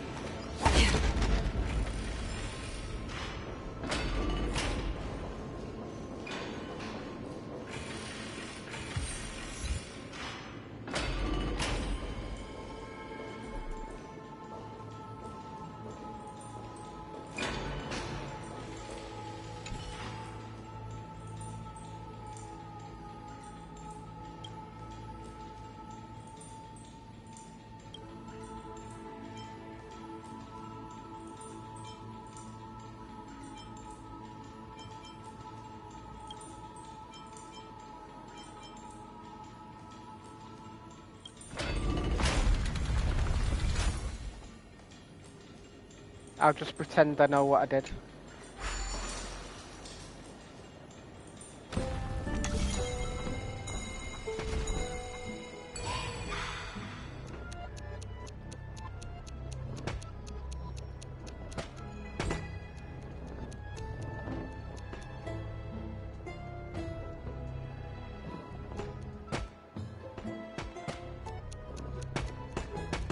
Oh no, we almost had it then.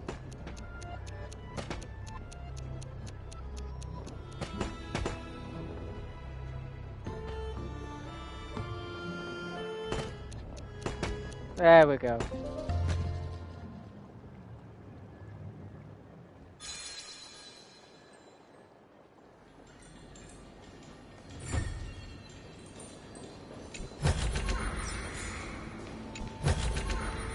Don't forget to let your friends in on the action. Is this all this room is for? Puzzles?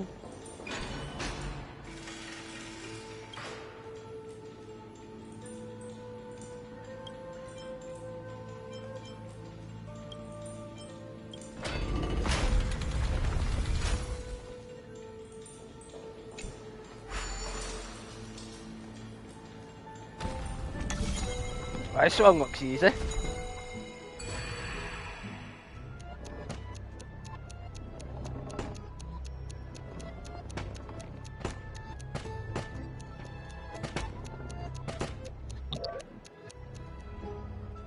Okay, I take it back. Maybe it's not.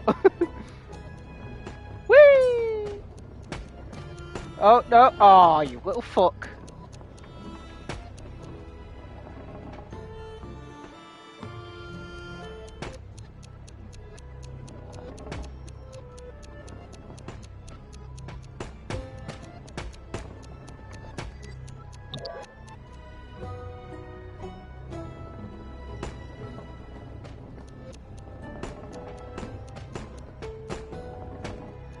No, oh, little bastard.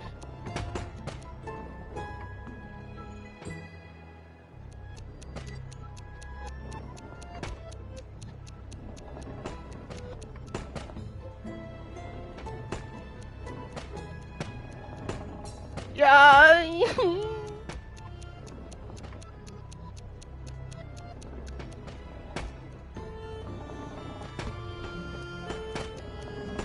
Oh, you. I almost had it. I've just got to be a bit more patient, I think. Oh, for God's sake, this is irritating.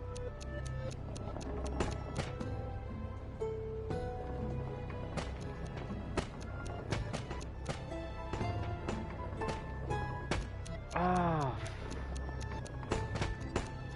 How the hell? This one's quite difficult.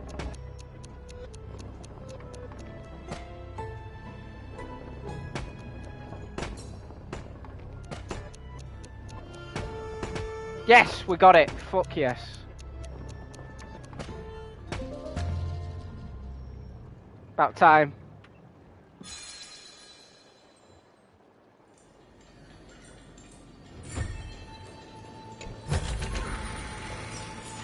We'll have to come back and figure out which ones we didn't do before. Right, how the hell are we supposed to get to the next part?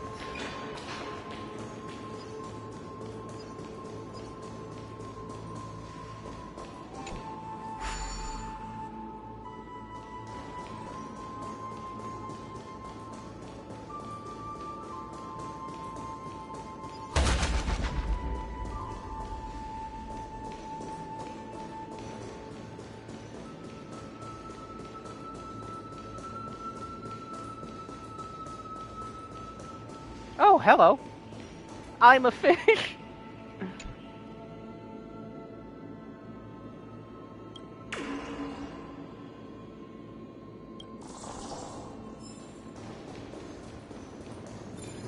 Can I go down here?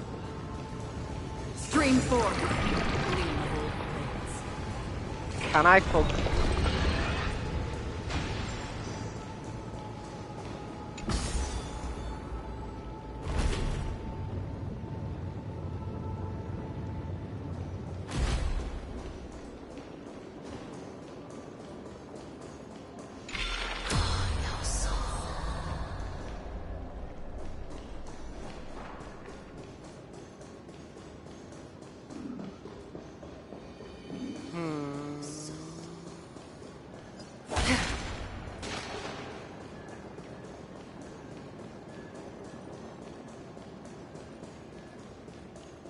Never thought I'd actually get stuck at a puzzle. But here we are.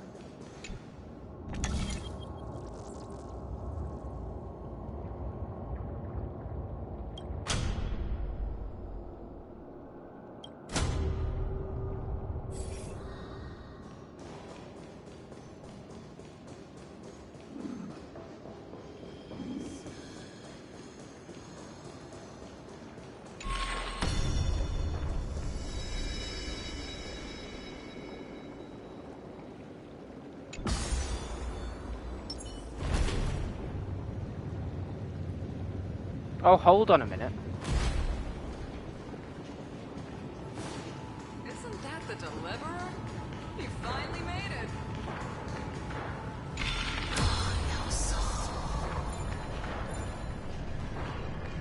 How did I not notice those before?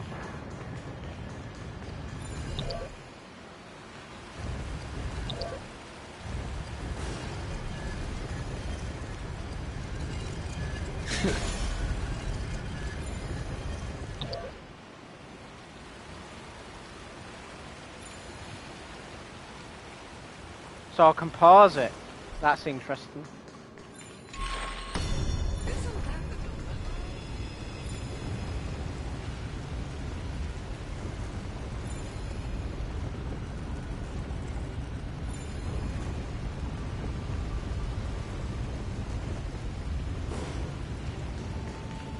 Isn't that the Deliverer?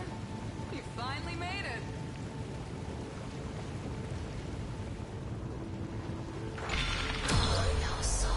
Oh, alright.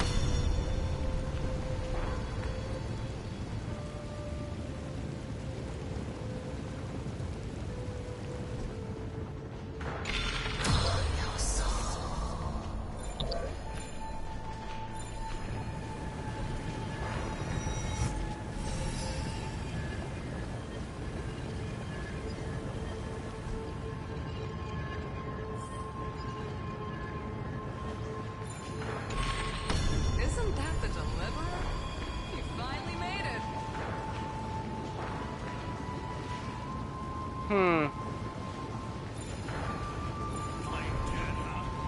Deliverer, you got some nerve coming back.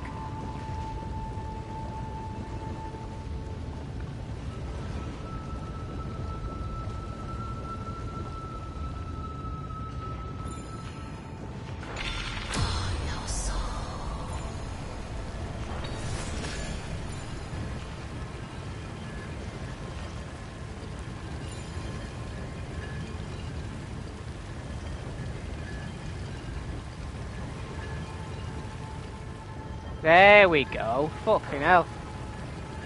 We got there in the end.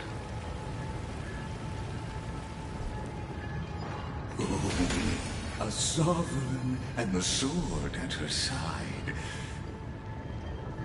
There are countless counterparts across the cosmos. Most of their stories end in tragedy.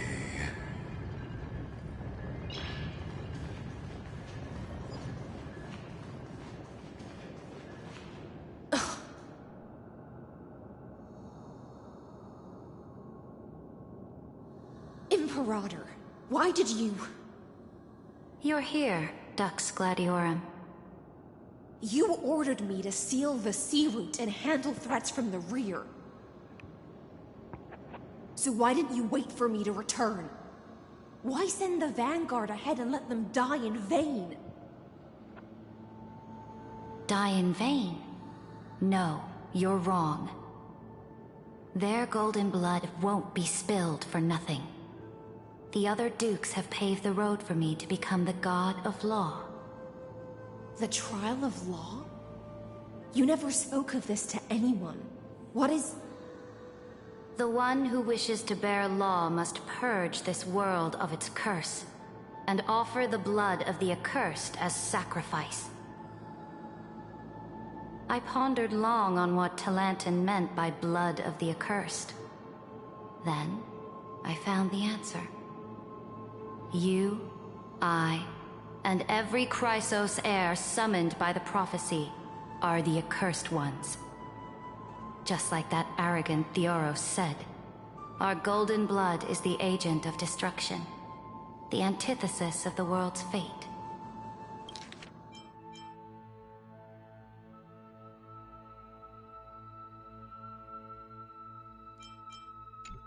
Dux Frigoris, Dux Brumalis, Dux Helcalethist.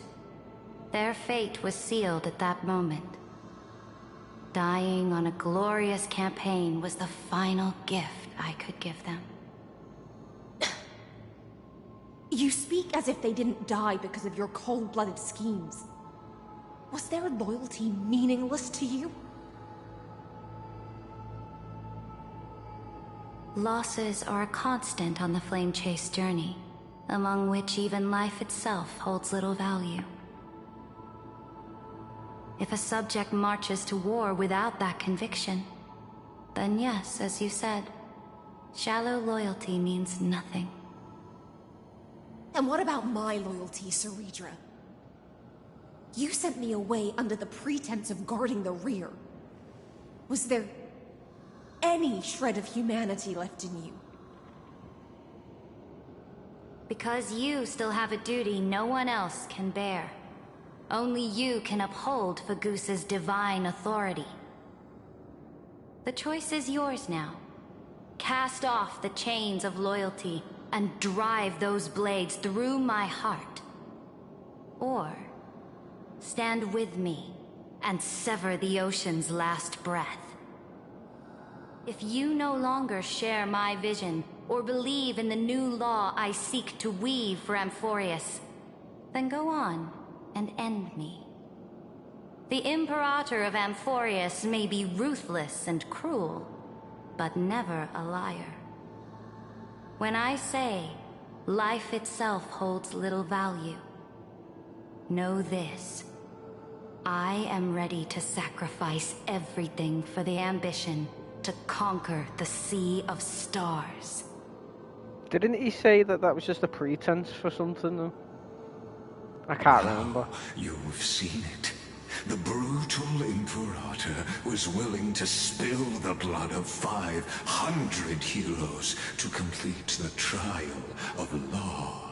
As for my poor warden, her suffering had only just begun.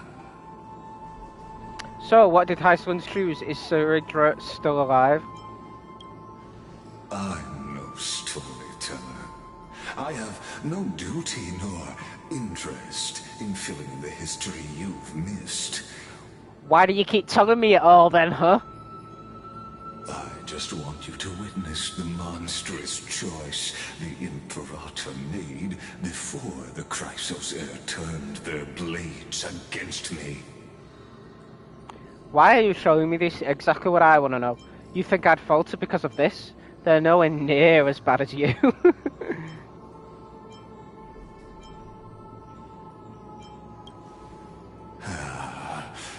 I gave up on using words to solve conflicts 2,000 years ago. But I won't squander a chance, not even a sliver of one. If there's even a crack in the walls of your conviction, then my victory is already assured.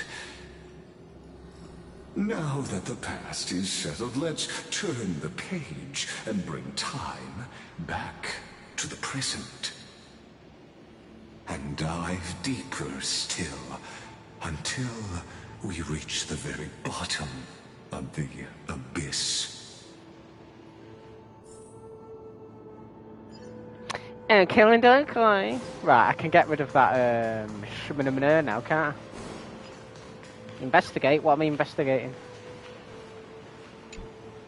The fleet that rode the waves was dragged down into the deep. The flame-chasing nymphs were reduced to ash. What a tragedy. And you, Deliverer, shall bear witness to this golden death. Will I though?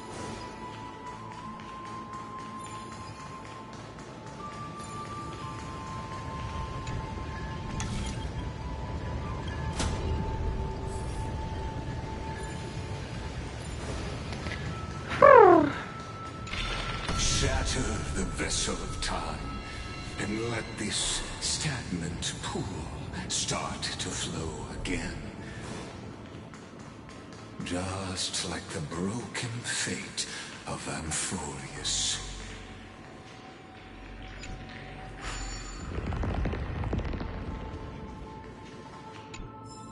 Pilgrim's Notes.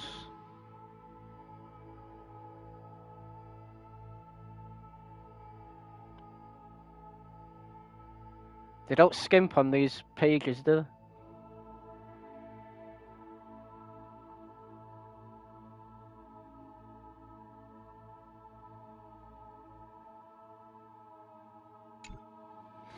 Right, does this mean I can now finally find a way? No, actually I don't think I can. Oh wait, yeah I can, because now I can actually go that way from this side.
Slow motion.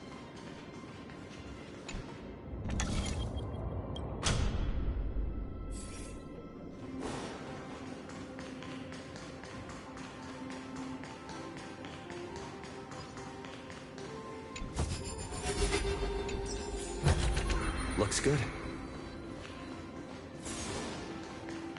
All that for a measly chest.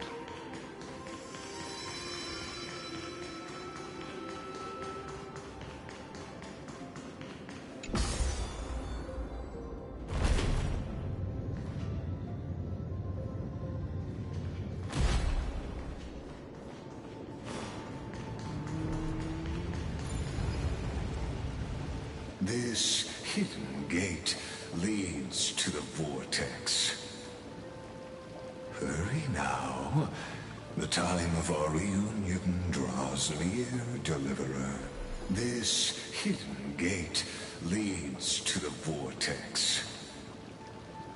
Hurry now. The time of our reunion draws near, Deliverer. Well, that just glitched. This hidden gate. Hurry now. Am I trapped in some fucking weird loop? What's going on?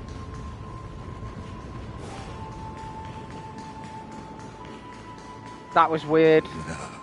This cruel journey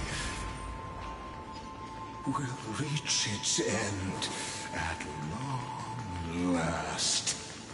At long last, indeed. And I'm just like, will it though? Will it though? I know we're supposed to go through that door there, but I'll see what's in it. I know, like, we obviously had that puzzle room, but it might be a bit different in this timeline. Right?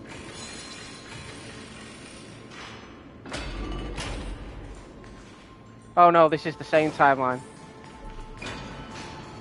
Surely I can go down during the broken period.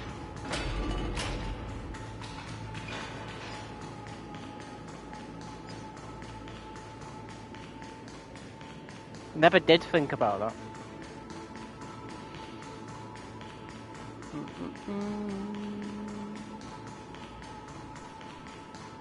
Oh, it's not even there anymore. Oh, it's over here, that's why. Isn't that the Deliverer? You finally made it. Ah, it's blocks. I see. Never mind.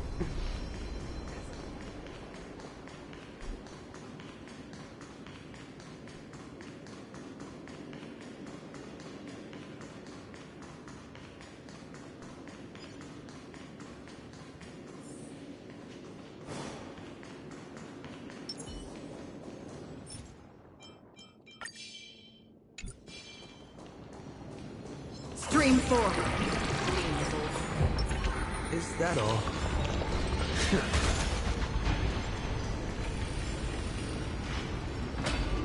You've been silent a long while, Dux Gladiorum.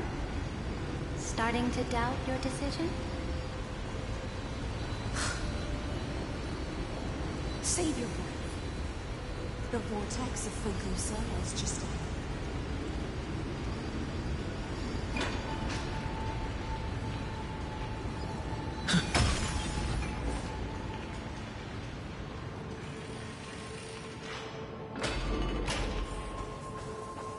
Hold on a minute, is there any way to get rid of this? It's too weird. You've been silent a long while, Dux Gladiorum. Starting to doubt your decision?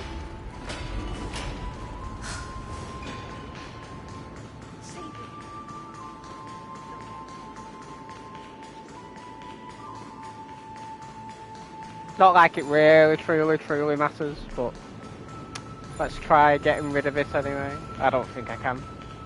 Nope.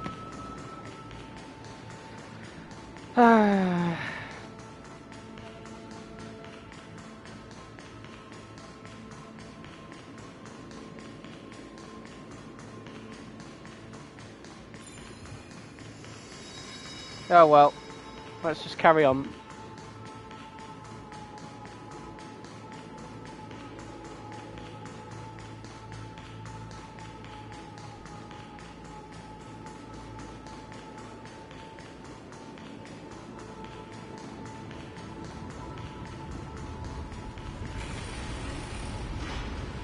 You've been silent a long while, Dux Gladiorum.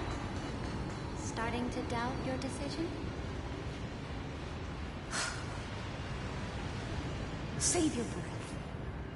The vortex of Fagusa lies just ahead. After the trial, there's nothing left between us. So you'll stop swimming toward the stars, Dux Gladiorum? I was always a creature of the sea. The stars in the sky were never meant for me. Alright, got rid of it automatically for me anyway. Looks good.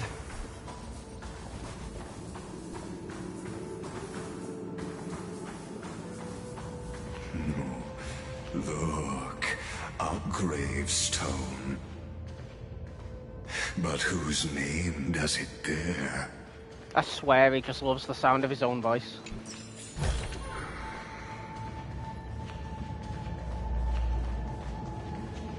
It was here that the prisoner, who thinks herself the prison warden, made her choice.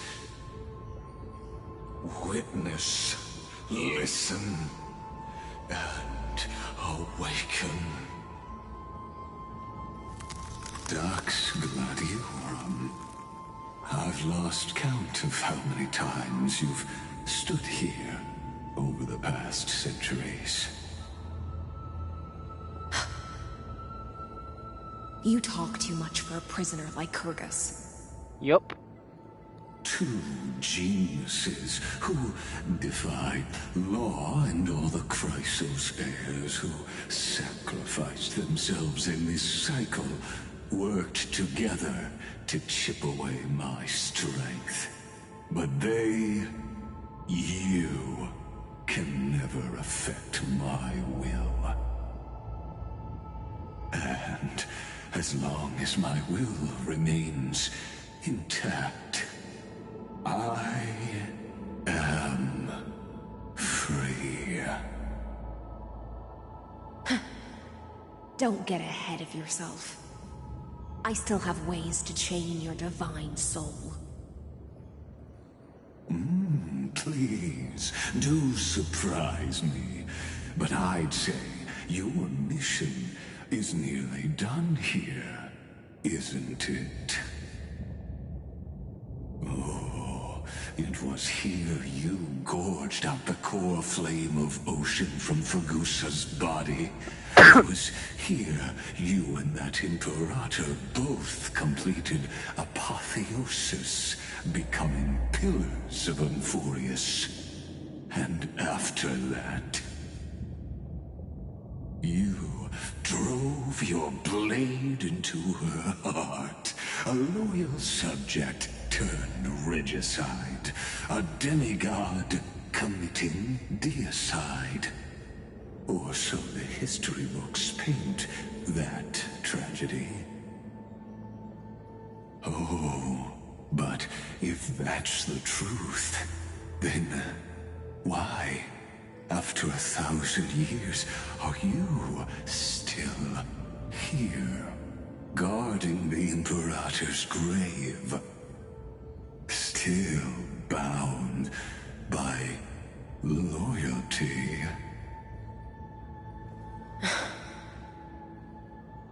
Come to think of it, perhaps I'm not the only one imprisoned here. Your calm does stir the rage in me. As if the one paying the price here isn't you, but us. The ones who lost everything. That's only because I've waited 13 million lifetimes for my vision to be realized. Countless millennia. Loneliness never once showed me its fatal side. In fact, for a prisoner of the cave, it's more like an old friend. One that helps me think. But you're different, Dux Gladiorum. Loneliness has crept from the silent depths, sinking its claws into your mind. Bit by bit, it's peeling you apart. Will you regress into one of those lost mad sirens? Oh, what a shame that would be. You're right, Lycurgus. Loyalty, curse, the fall of my kin, and this endless waiting. These shackles are too heavy for a fish that cannot perceive any light. I can't break free of the whirlpool that's pulling me under. Nor do I have the unwavering resolve to force myself to wait for that person's return, as everyone hoped for. Oh, deliverer from beyond the sky, my executioner. How much longer until he arrives here? Or will he ever return? I don't know. And I doubt anyone does. Then, what will you do?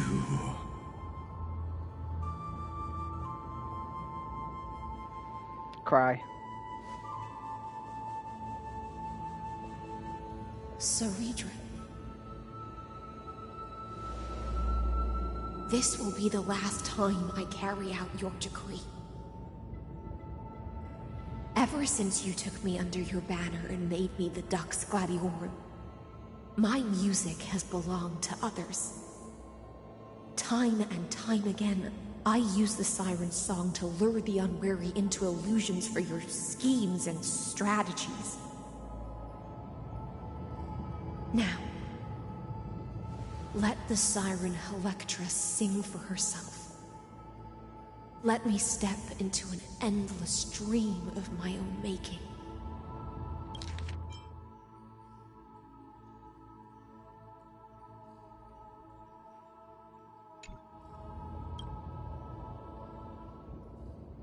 Oh, great ocean. I offer you the rest of my clarity and my freedom, in exchange for the strength to stand against the nihility and honor the sacrifices of the fallen heroes.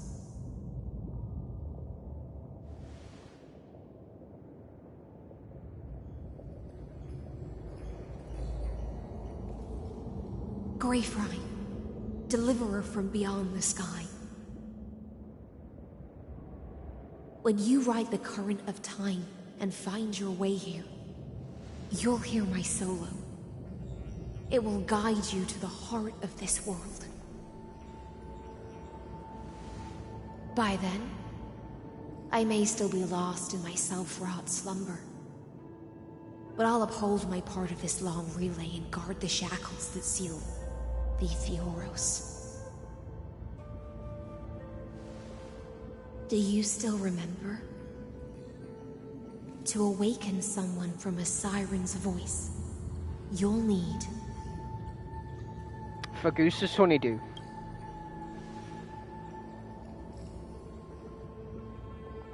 the gift I once gave you.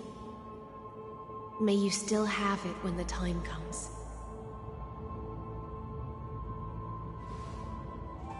When you return, please pour that honey brew upon this grave. It holds the story of all our struggles and sacrifices. May you see it one day. The prelude Amphoreus wrote for your return, carried forward through a 1,000-year relay.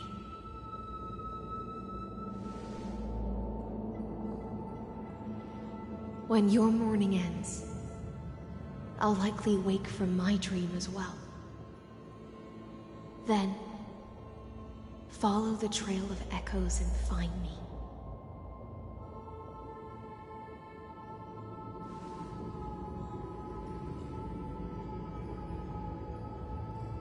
And together, we'll bring judgment upon the sinner who defiled the erudition.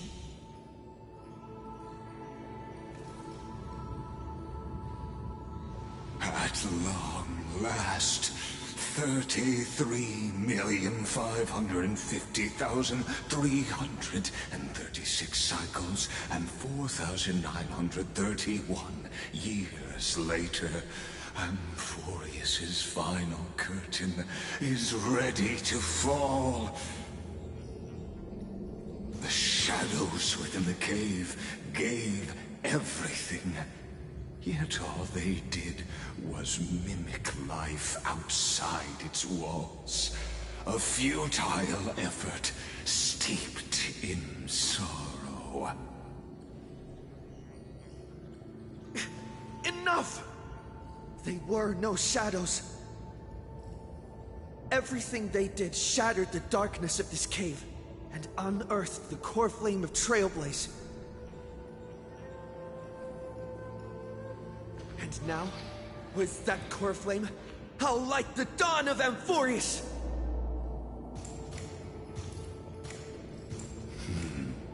Do you still choose the will of the paths as your answer in the end? I do not agree with that answer, but I respect your tribute to them. Allow me to take back my earlier words.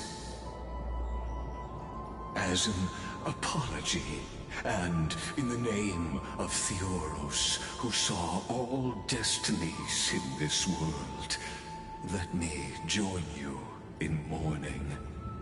Let us bid farewell to the heroes who sleep here. And then, let us face each other and decide whose flame will rise with this new dawn.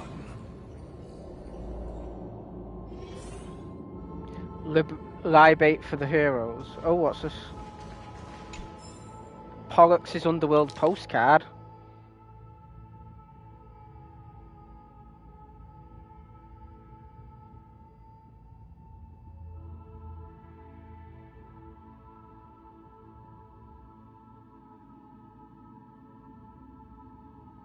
I'll read it another time, of course.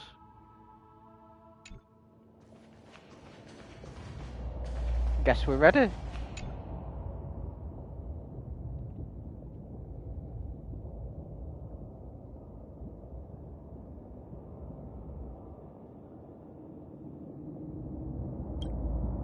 Read the inscription, libate for the heroes of the first Flame Chase journey.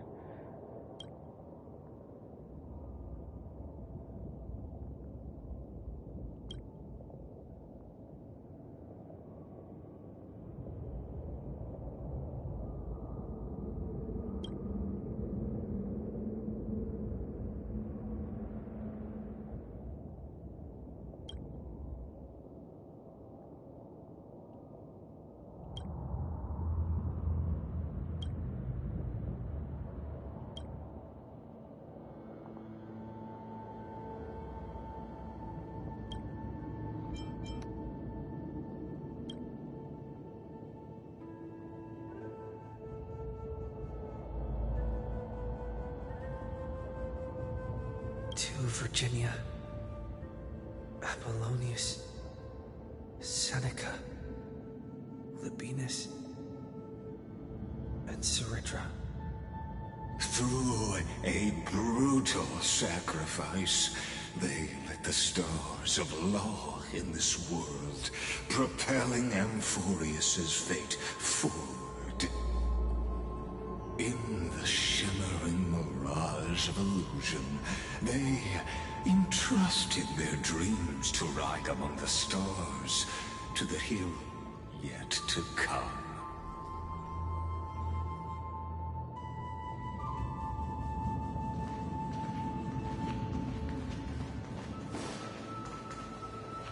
Do we really have to... Oh.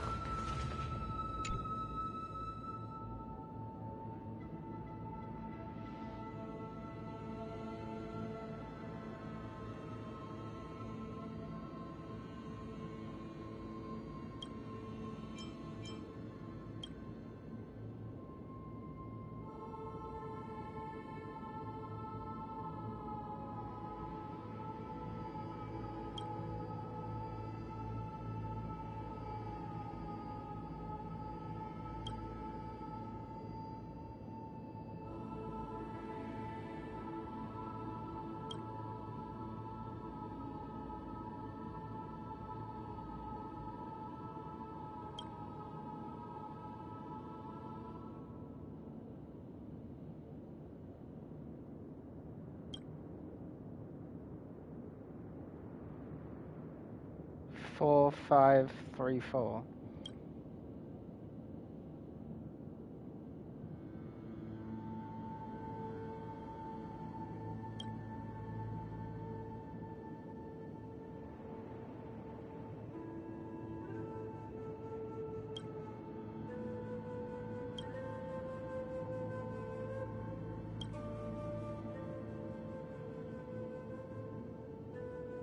Dot.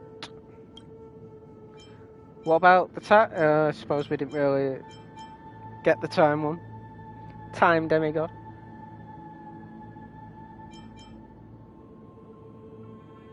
Because she's lost the time.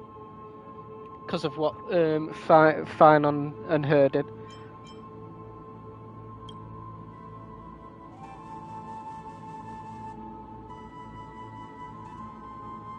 To Aglaya, Trebios, Mightymos, Castorus, Anaxagoras, Cyphera, Hyacinthia. In a relay spanning 1,000 years, they stood against enemies far beyond their strength, and won a bitter victory through what seemed like futile resistance. And in that same 30 million cycles, also marked by futility, they remained steadfast in fulfilling their duty to the experiment, unchanging, unwavering. Let this be the end of mourning the fallen. At last, allow me one final toast to the lost prison warden, a prisoner bound by loyalty.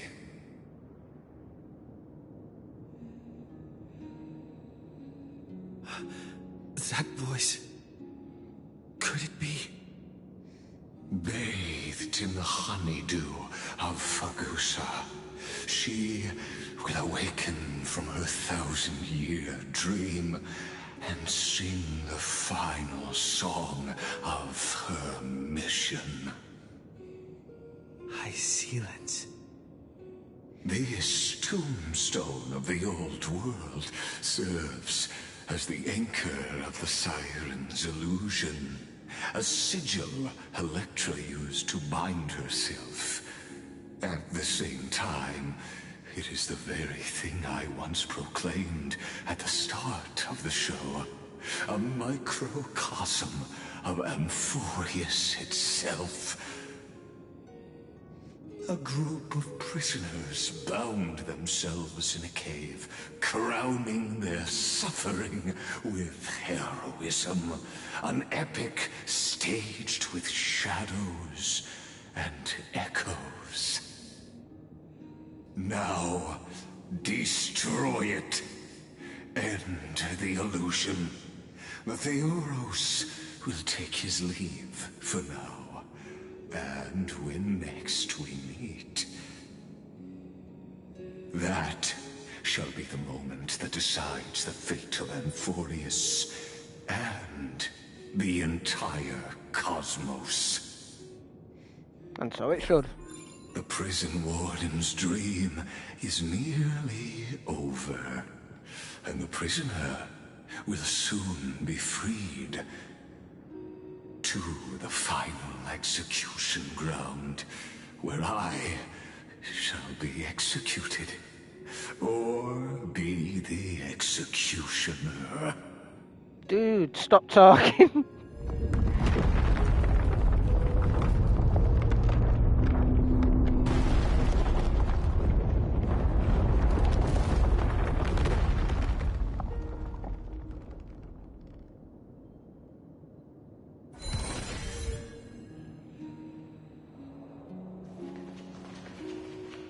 I'm sure that was filled with water before.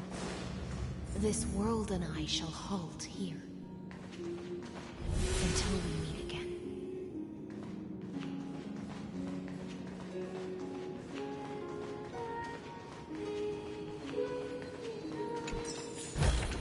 Looks good.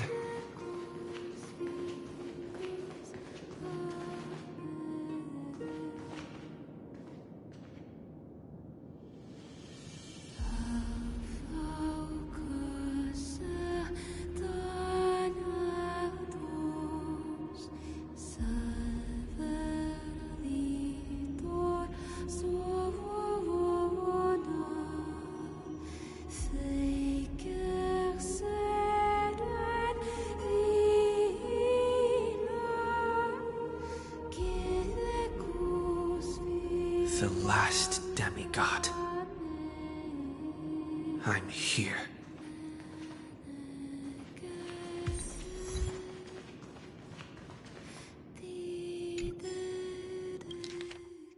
Whispers from the deep.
Beautiful.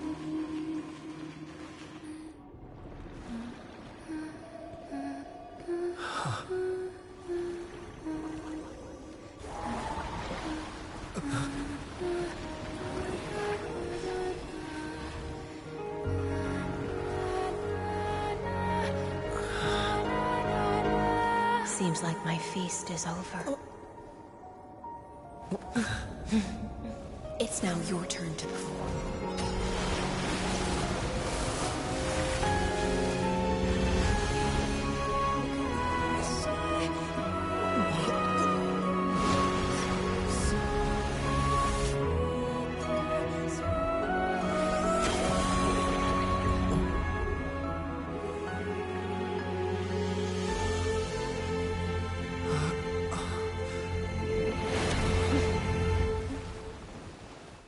made it. Little Grey Fry, please accept my thanks. I was the only one left after the world was destroyed, and I maintained this lonesome feast with my songs. I have prayed to that lightless sea for centuries, hoping it would reply to me. Yet the emptiness never answered. Lightless sea, Amphoreus' sky. Thankfully, you arrived as promised, and everyone's wait was not in vain. Your long wait must have felt like torture. Oh, my long wait felt like torture. Don't worry about hers. Your song is beautiful. Are you still holding it together?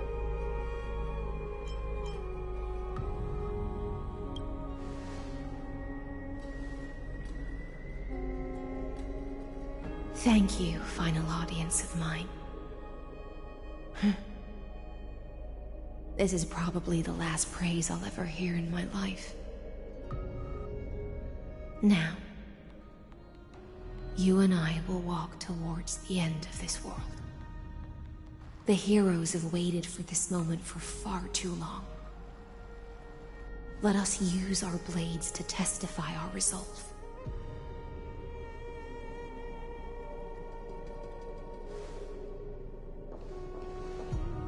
Oh, prisoner of the seas. Theoros carrying 30 million cycles of sin. Slave of erudition. Show yourself. The Deliverer has returned. And the time of your execution draws near. I see an awakened human who has mistakenly taken fallacies as truths and has returned to the cave to try to bring his friends into the sunlight he once bathed in. Alas, prisoners will always be prisoners, blind to the very chains that bind them. As the only other existence with free will in this world, I express regret toward your choice. But I shall retain your right to express yourself. After all, every actor should have a final line before they bow out. It's still so bloody cocky, isn't it? It's time to end everything. The demigods defeated you, clown. For a narrator, you're awfully talkative, right? I mean, narratives are talkative anyway, but him, oh my god.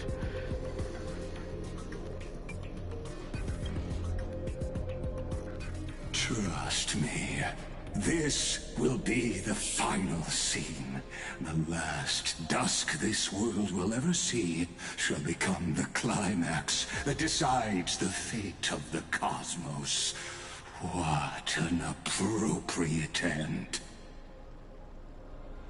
My cognition resides in the exomyth. It is pointless to defeat my avatar, projected into the experiment. My body is the shadow cast on the wall by the fire, and my words are lingering echoes within the cave.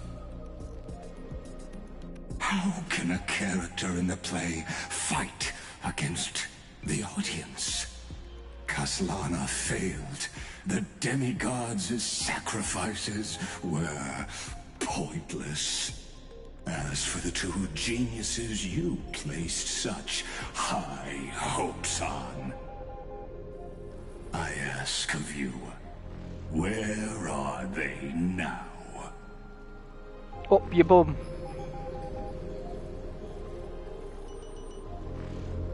Confusion and epiphany always go hand in hand.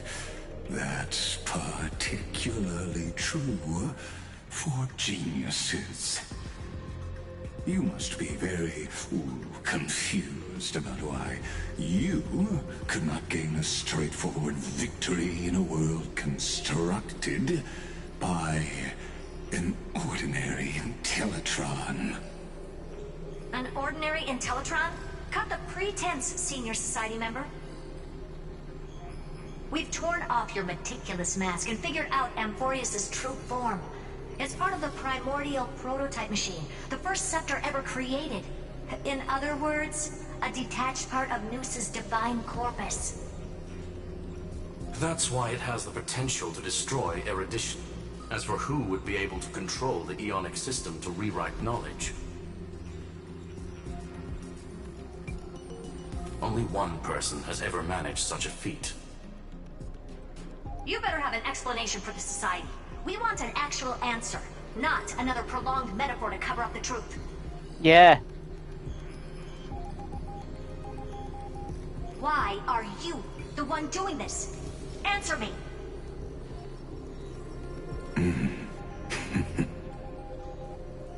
Since things have reached this point, I'll give you two irrational answer, purely as a courtesy to posterity. The answer is obvious, so there's no need to say that name out loud. The cosmos made a mistake in calling me a genius. I do not possess more wisdom than those who came after me. I was just the first to touch upon the universe's border, and the first to define the prime mover of life with incorrect logic. The universe's border, the imaginary tree theory. The prime mover of life, premium mobile. Amphoreus is a miniature of the cosmos, where all are born prisoners inside the nutshell called the universe. Like the madman who returned to the cave and preached about the daylight to his fellow prisoners, my greatest sorrow is that I led my peers down a road that plunges into the abyss, from which there is no return. I led them into a lightless cage called paths.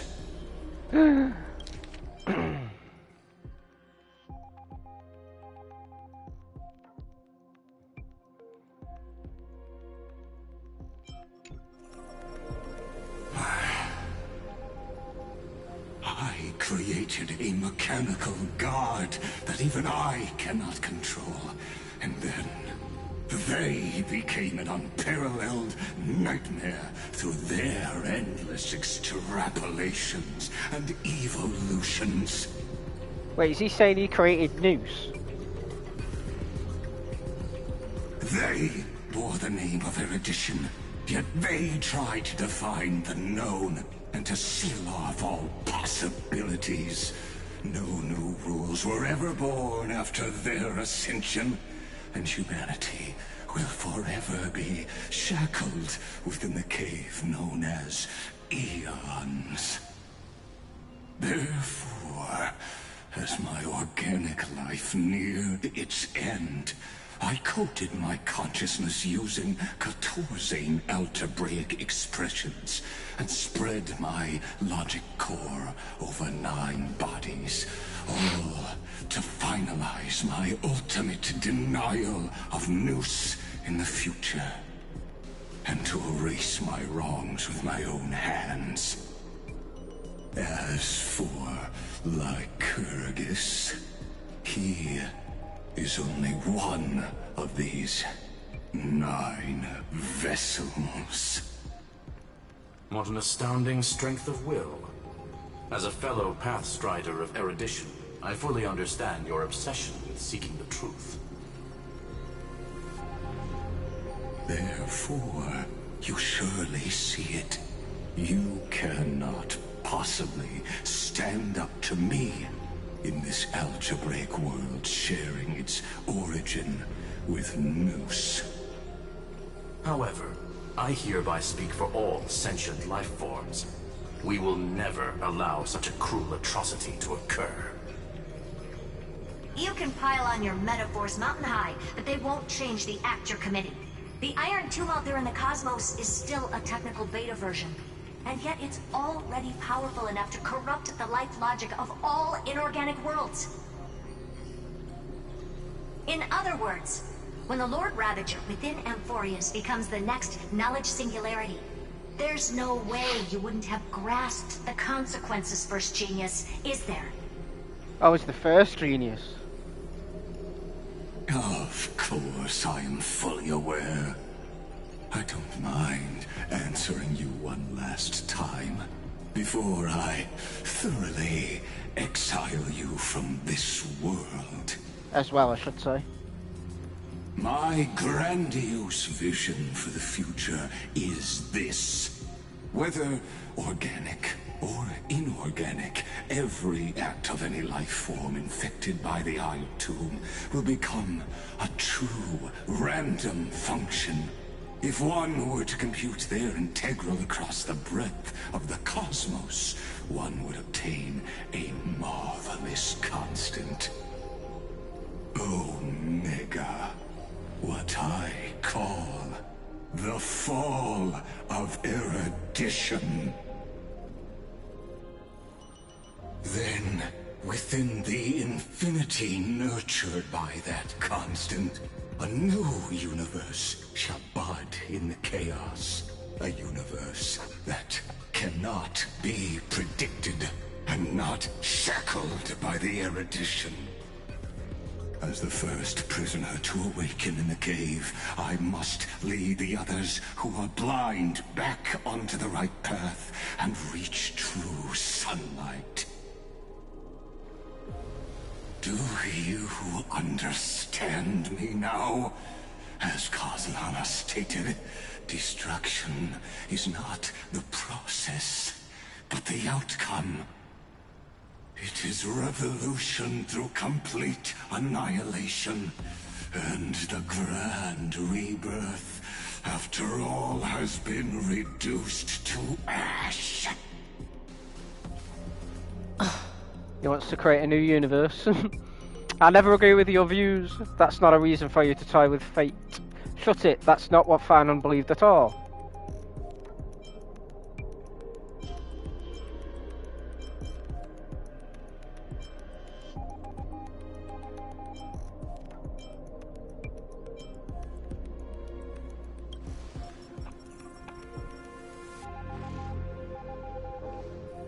The Amphoreans already answered long ago. Be it as tiny fish destined to be swallowed, or as a giant whale poised for a magnificent descent.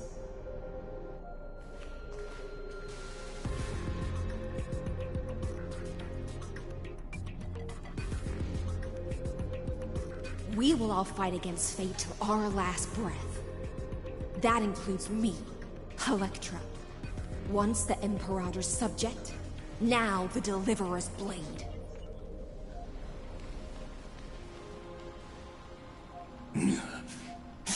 Oh, such noble chivalry. Admirable. I will also show my true self to you on this momentous occasion as a gesture of respect. And provide an insignificant academic suggestion.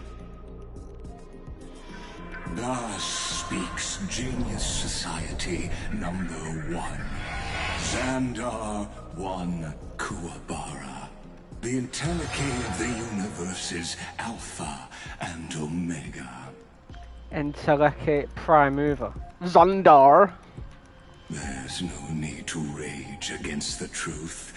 The value of any formula resides only in its answer. As for the process of solving it, no matter how elegant, violent, solemn, or humorous, it is all utterly meaningless. As the Theoros, I will.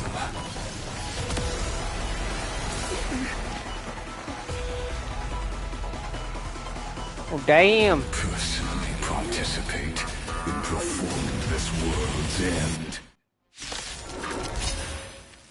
Remember this.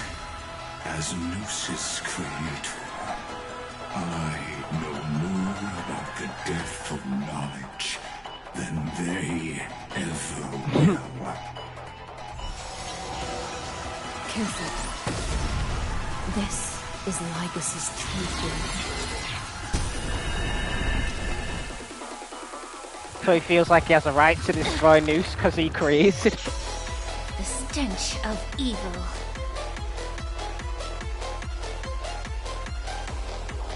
Summoned. When Xandar switches to evolution mode, enemy targets appearing on the battlefield or ally memo sprites being summoned can accelerate Xandar's mode switching.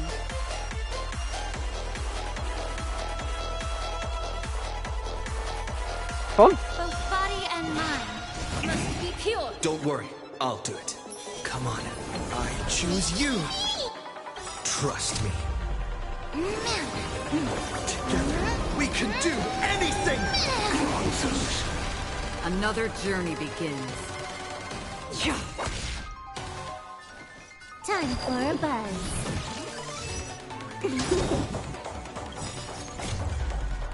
At this speed, too slow.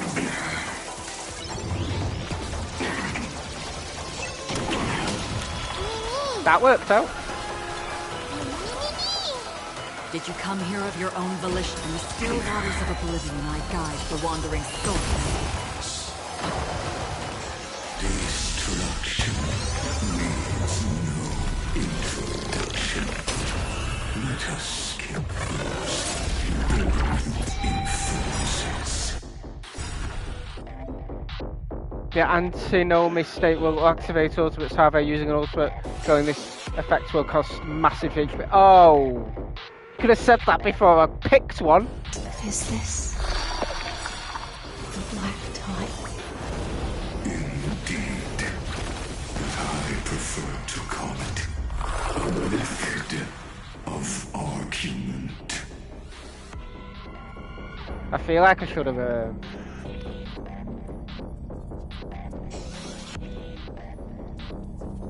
Everything Really in upgraded this the characters. world is merely fleeting.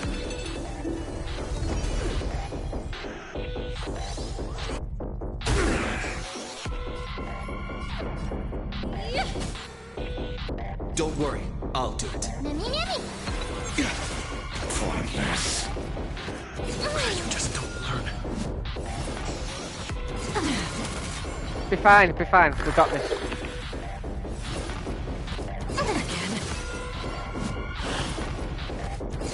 Just don't learn. Oh! Extraordinary claims require extraordinary evidence. Erudition, destruction, or trailblaze. No, I will prove that the very idea of paths is a fallacy. Okay.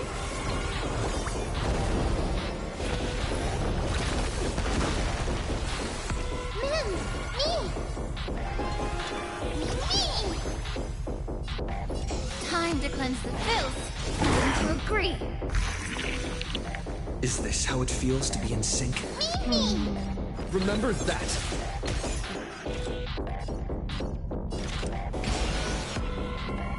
Existence as fleeting as the dawn's dew, destined for oblivion.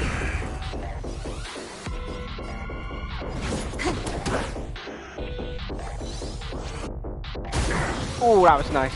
Thank you. Familiar. The truth burns clear as a flame. Everything in this world is merely fleeting. There's no way this is just going to be one phase. I mean, it could be, I guess. It's got 5 health bars. Oh, so that'll be why it could very well be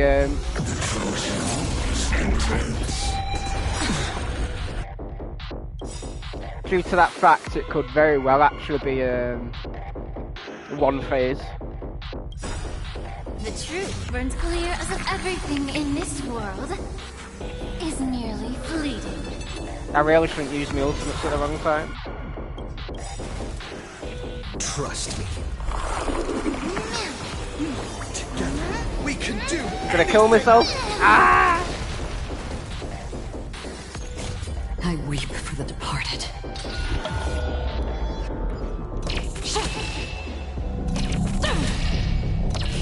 Dust's reign, the two shall fall. Ooh.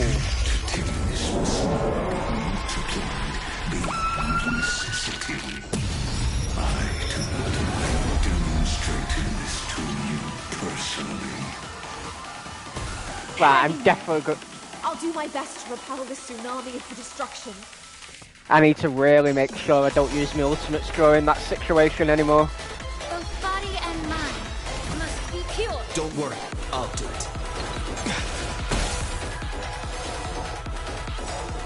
This combat needs optimum. At this speed, too slow.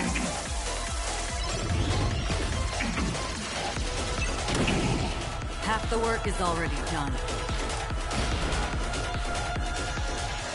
In the still waters of oblivion, I guide the wandering souls.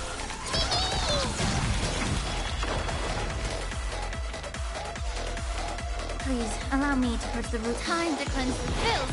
Wouldn't you agree?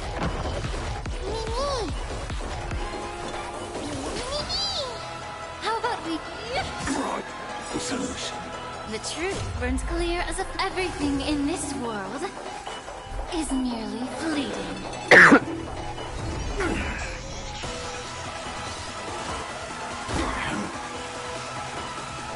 Remember that.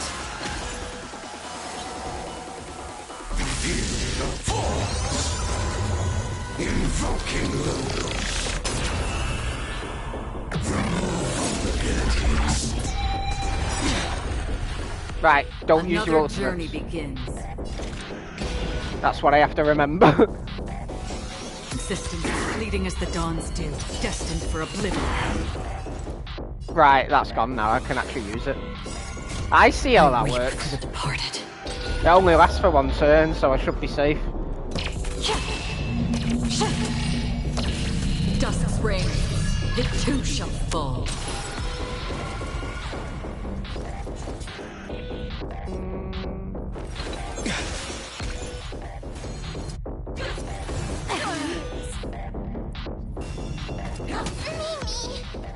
Huh, more enemies. Time for a buzz.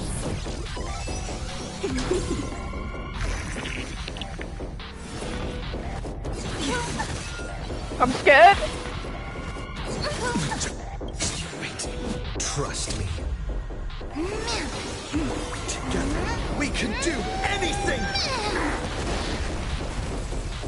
Please allow me to purge the root of this problem. Both body and mind must be pure.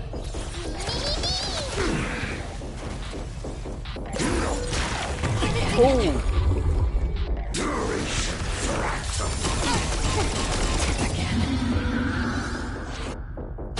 Solution. Is this how it feels to be in sync? Remember that. Did you come here of your own volition? Or was Maybe. it fate? From the still waters of oblivion, I guide the wandering souls. She still does a lot of damage considering.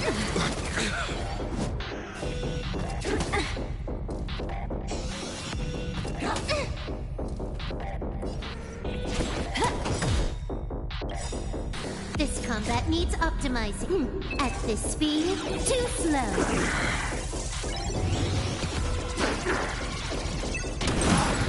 Ooh, that was nice. That wasn't nice.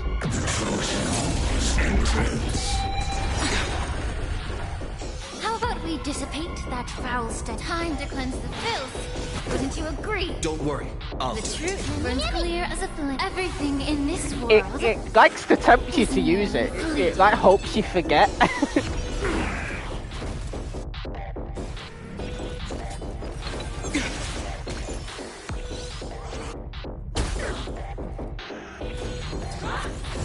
I can keep this up, it's all good.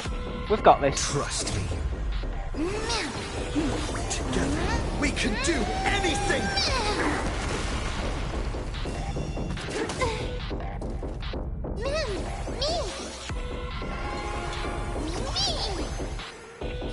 Both body and mind. Heal.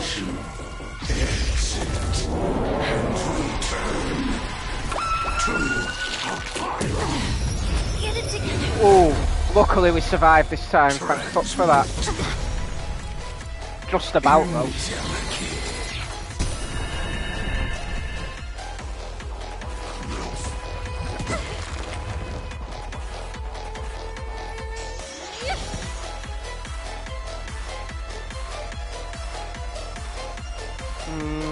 Time for a buzz.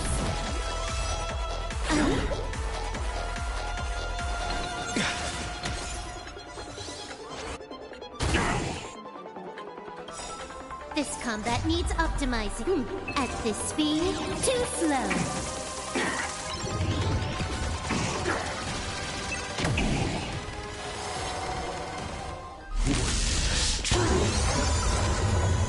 Mounting commands. Please don't hurt me. Another journey begins. Be fine. It'll be fine. Can you let me have some fun? Time for a buzz. No, no, I forgot. No. I weep for the departed. Oh, I'll be fine. I see it.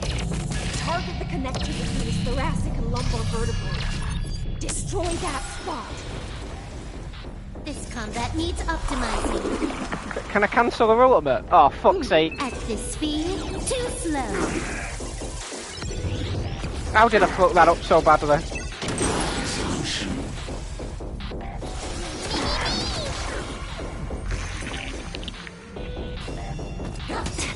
Right, there we go. We can heal her quick. The truth burns clear as everything in this world is merely fleeting. Solution. Ooh.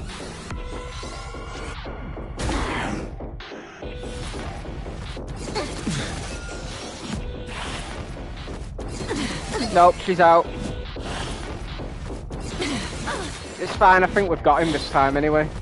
You just don't learn. Time to cleanse the filth. Breathe. If I'd have just learned from a mistake. Oh, I can't believe I can't believe I did that. It's fine, we'll win. I've got this.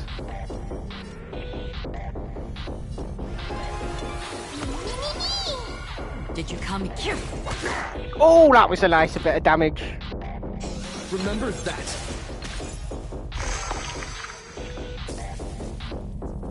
I think we got him. No, we didn't. Yes, we did.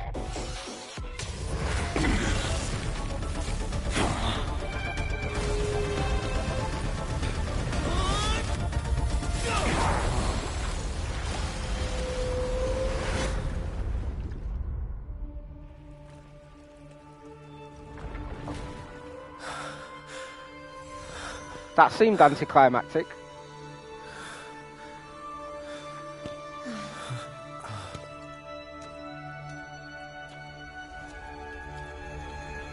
All is futile. Oh.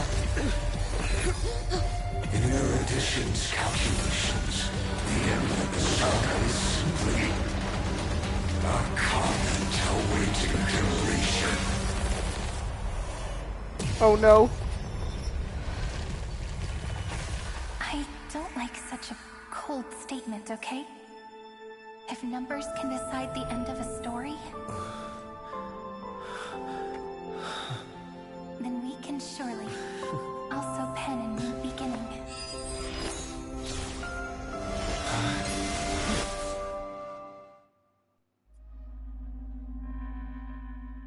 How are we going to stop him? Come on, Cyrene. Screwy, what do you think? If your hypothesis of Lygus' identity is true, then even if we remove the restrictions of the ultimate protocol, the chances of us defeating him in a head-on battle will still remain lower than the acceptable threshold. Therefore, victory will still hinge upon Mr. Trailblazer and Miss Cyrene.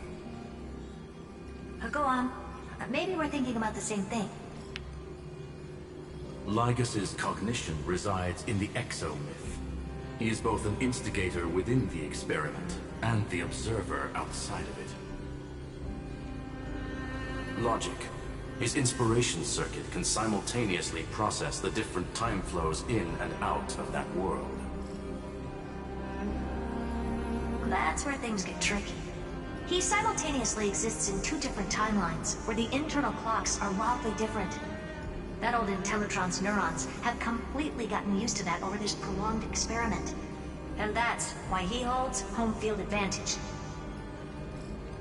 You and I should be able to manage that too, if given more time. Unfortunately, there's no if, and we don't have more time. True, no more time. This is it. It's now or never. That's why we need to change our way of thinking and turn his advantage into a weakness. The key lies in memories, right? Oh? You caught on quick. You've already mentioned my friend and I, so it's an easy connection to make, no? My intuition has always been very on point. Good. Then I'll cut to the chase. Since his thinking speed far exceeds that of normal people within Amphoreus, we are going to externally plant a memory into his inspiration circuit. Then, command it to loop endlessly until he gives in. Even the most flexible and sturdy inspiration circuit cannot withstand the traffic of a full-on information flood. When the amount of information exceeds his cognition filter's capacities, he will have no choice but to focus on processing this memory. That's when the parallel processing advantage he gained via Amphoreus will completely destroy him. An image from a person's memory played in real time might only be a second for us.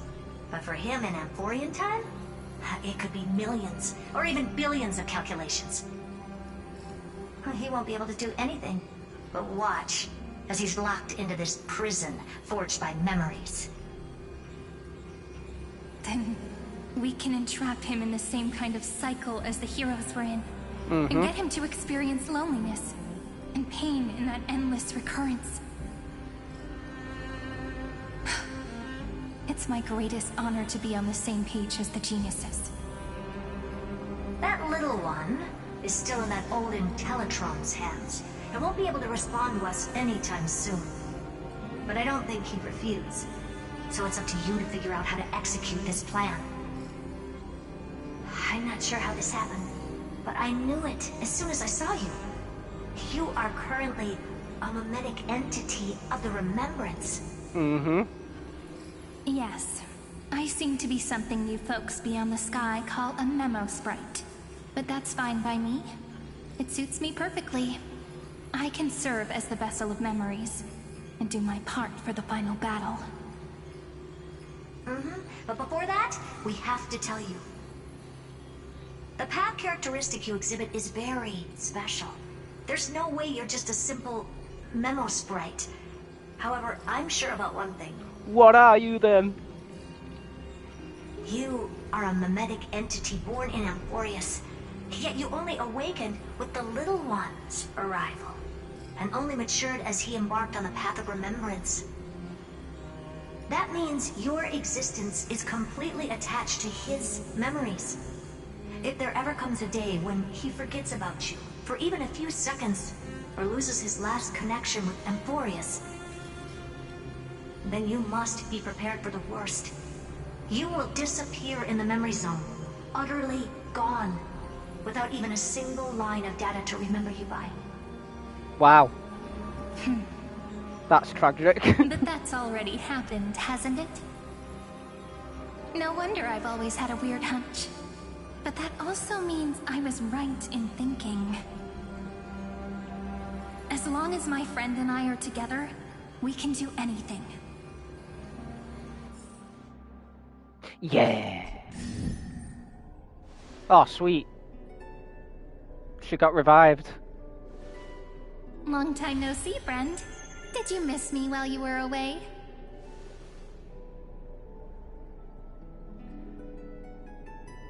Don't get too eager to use your ultimates in that fight. You're allowed to use them after one turn, after one attack, so it's all good. Of course I missed you. It's good to see you're doing well. I didn't miss you, I had more but wow.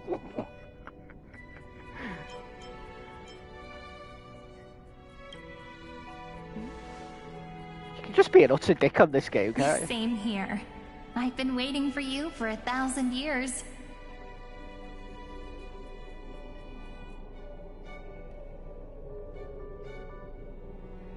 Like how everyone in Amphoreus was also waiting for the Deliverer's return. I thought she said my cow.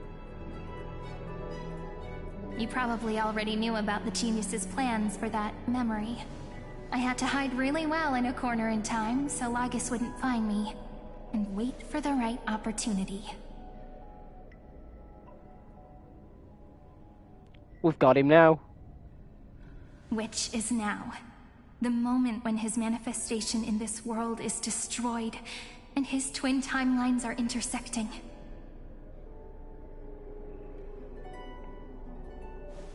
I'm sorry for keeping this a secret from you all this time. I'll tell you the entire, unedited story of this millennium as an apology, after this is all over. But for now, let's join hands and complete the final step. With the power of the remembrance. Come, let's defeat Lagus together. I'm not sure what to do, it's up to you. Don't let your guard down, be prepared for the worst.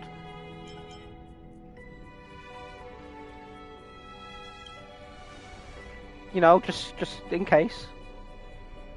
You're always so serious. And that's why you always feel so reassuring.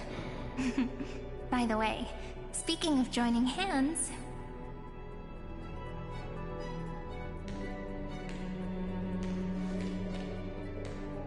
Can I please do something before we go on stage? Like what? Don't be weird.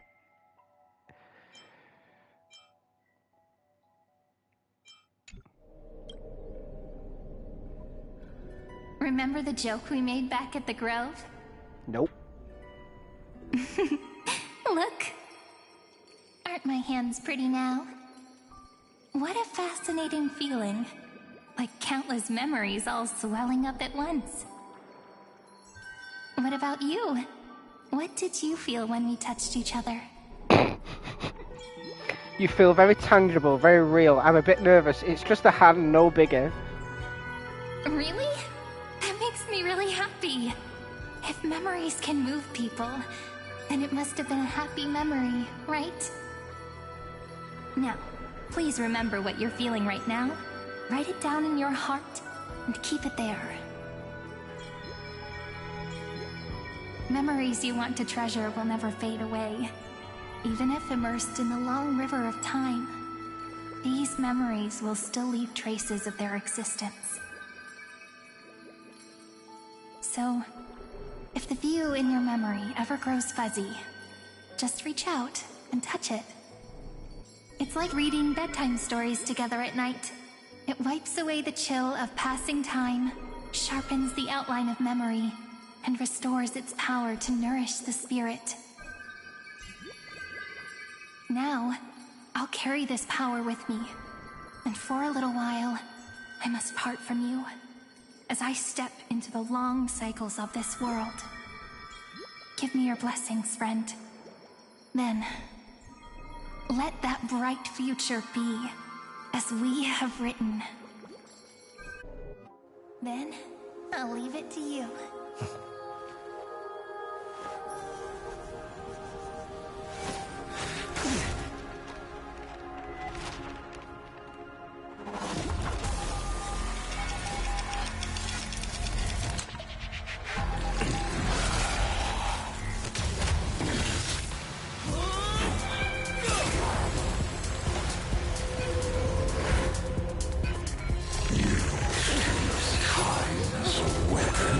Yes.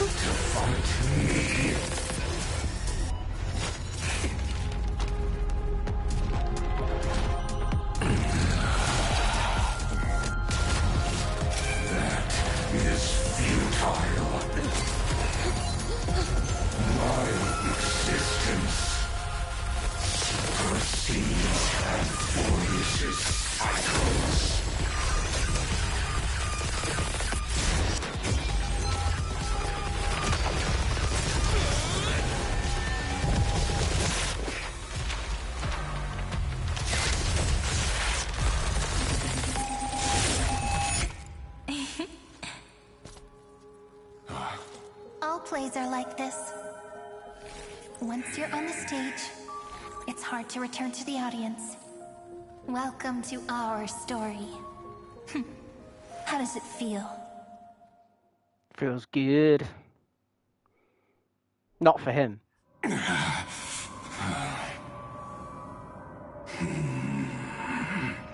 Even the authority of time cannot command the entire scepter, nor can it plunge the Amphorian extrapolation into a loop. If this was no system malfunction, then was I implanted with a mimetic entity of the remembrance? You guessed it right away. As expected from someone people call the first genius. I'm gonna keep doing what I just did if you don't stop, you know? My friend and I won't allow you to leave this memory, no matter what happens. Which means you are now trapped, Lord Xandar. An elegant idea, and an exquisite execution. Regrettably, it is you who are restrained by time, not me. Know that patience is my greatest weapon. Waiting and victory are the same for me. You will crumble before I do in this moment stretched out to an eternity, just like Kozlana will. Yet all I need to do is to wait, as yet another futile bug falls down the cliff and into the bottomless abyss. Now I'm a pink bug? My looks are seriously changing all the time. But you're not wrong. We're definitely not gonna solve the problem if we just put you in another prison. So that's why we never wanted to do that in the first place.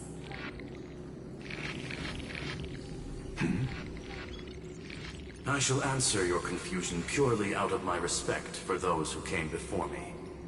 Have you heard of the synesthesia dreamscape in the Asdana system? Interestingly, that place once had a prison too.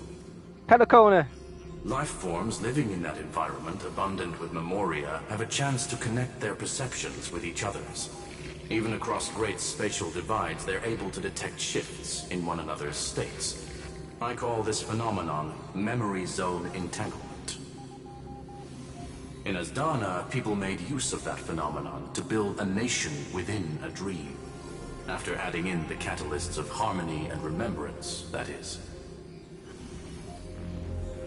Is that how you walked into my prison cell? Using those same principles? I would much rather call this location our negotiation table, Lord Xandar. Nonetheless, your hypothesis is correct. We happen to have an ally skilled in tuning, while the Trailblazer and Miss Cyrene both have an astonishing amount of resolve, which I'm sure you can testify to. I am also sure that with the support of such a resolute memo sprite, our conversation can last for a long, long time. I'm the best at listening to stories, you know?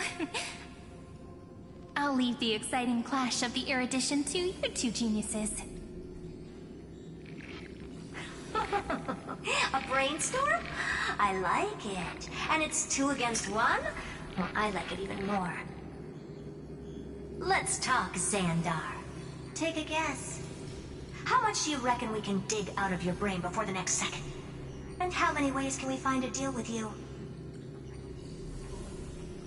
Besides, in your current predicament, there's no way you can take our trump card away. The Trailblazer.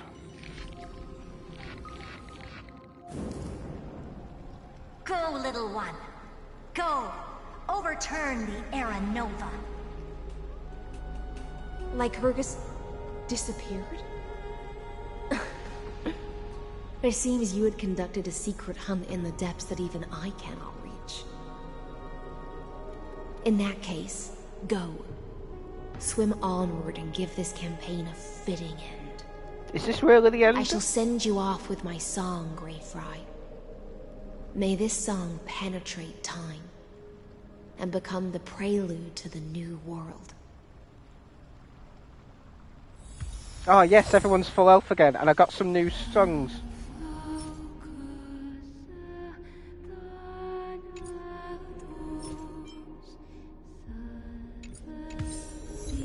God of Vengeance.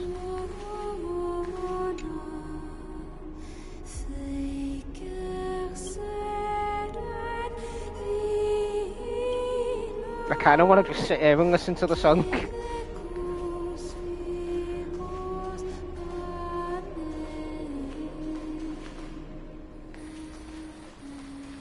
Are we ready? Are we ready to finally end this? Will everyone come back to life? Oh, they all gone forever. Press and hold to submit the core flame and complete your objective. I don't know. I don't know if I read it.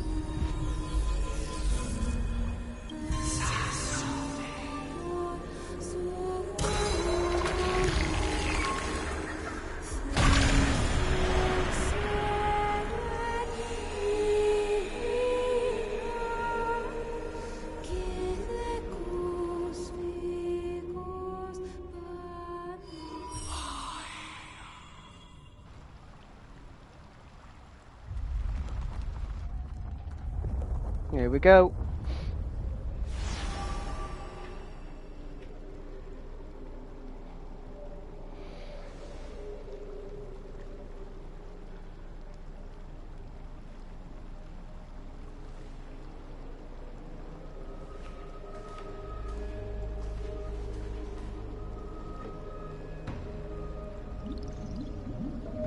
Dux Gladiorum, you have completed your duty. A new dawn is about to rise. Why not swim towards it?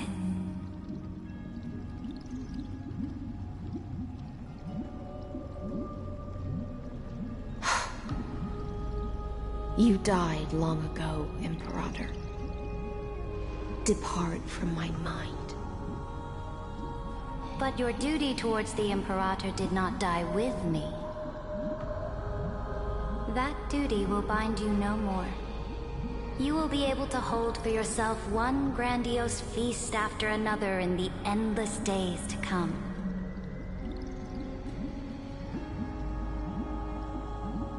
So go. Go and swim towards that ocean beyond the sky with the Deliverer.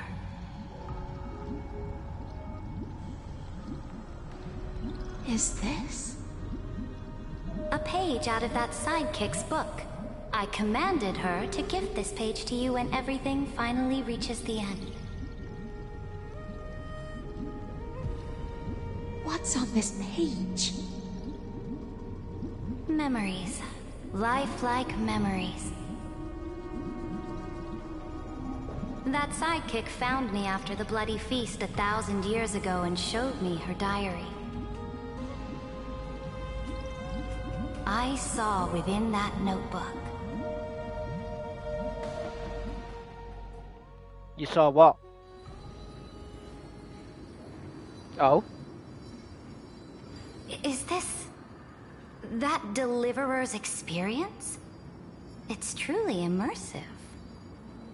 people beyond the sky apparently utilize this power to seal past scenery into crystals they call light cones. Remembrance. But I only know so much about the remembrance, so I can't completely replicate the past. But I'll do my best to talk about the missing parts. I'm all ears. Go on then. Do your best. But if your chatter gets too boring, or if I deem it offensive, then law will become forever beyond your reach. Got it. I'm sure you'll find this to your liking. After all, it's human nature to want to embark on a journey into the unknown.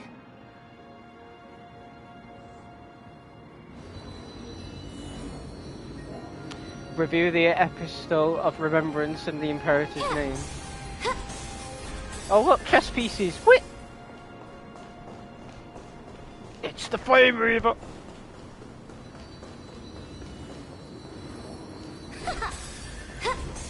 A direct offensive, or crush them from the flanks. At least we get a sort of idea of what she's like, I guess. What brightly colored annals.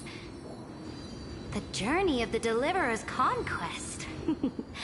Let me partake in it. Is this a fortress in the sky? This is the first step of my friend's journey among the starry seas. This place is called the Herta Space Station. Just think of it as a supersized grove of Epiphany. I miss this song. Oh, so it's the territory of that witch. She and another Antikytherian lent me a helping hand back at the banquet. Look, over there. Looks like he's talking to Madame Herta in his memory. Let's go listen to what she thinks about this world, all constructed by eons and paths. Are you telling me that woman is Herta? She seems shorter than I remember. It's one of her puppets.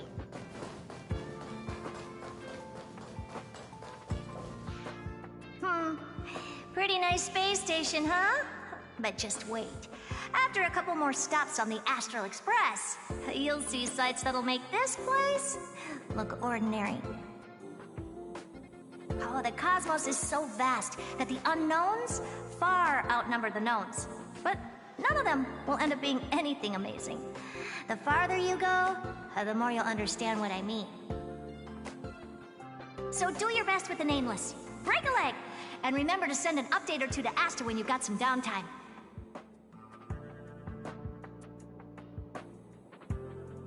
She certainly shares my way of thinking. Only that instead of a conquest through blood and fire, they chose a gentler path. People call Madame Herta and Mr. Screwlum geniuses. Apparently, only the smartest people in the cosmos can receive the blessings of Nous, Amphoreus' true creator. Do you mean that even individuals of such nobility are merely subordinates to a god? On the contrary, after all, it was the very first of them who created the god. But I don't really know all the details about that. You might be able to ask Madame Herta herself when you get the chance. Let's go check out some other worlds next, shall we?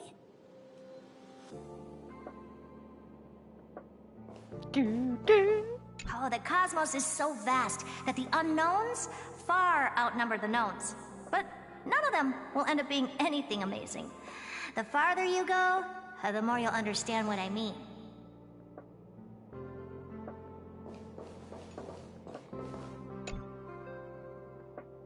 This next stop on the journey has a lot of similarities to Amphoreus. Does it? A snow-covered land? Interesting.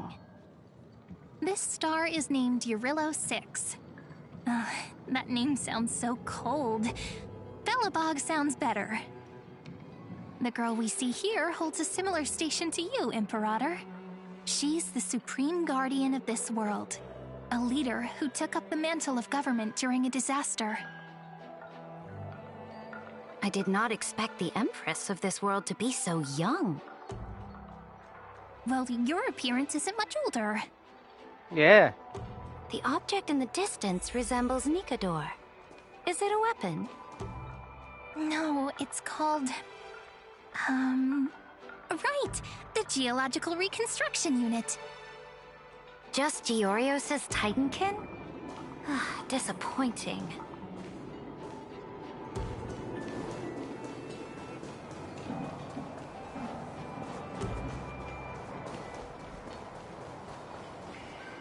It's all thanks to you that we survived the crisis. The collaboration with the IPC is both an opportunity and a challenge. Nonetheless, it's an important step in our journey back into the universe. This world was sealed beneath its sky just like Amphoreus was, and they only managed to reconnect with the stars when the Nameless arrived. That IPC she spoke of, is it a more powerful organization? Yes, the IPC conquered many worlds through trade, and opened up a vast territory that way. There are many such powerful alliances beyond Amphoreus, and they all walk on roads different from the destruction. Coming back to the Supreme Guardian and her Belobog, didn't they find a peaceful way to enter the interstellar community?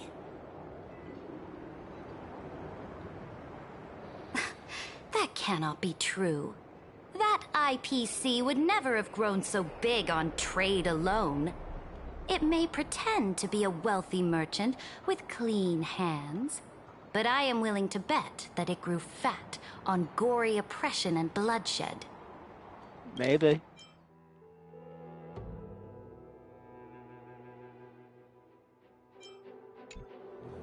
Its path of conquest must have had no mercy for the weak and would have destroyed them if needed. Are you telling me that this snowland never thought about tossing its dignity to the wind and kneeling to the IPC? I will not believe it. I will never allow the Imperator's empire to be sullied by others.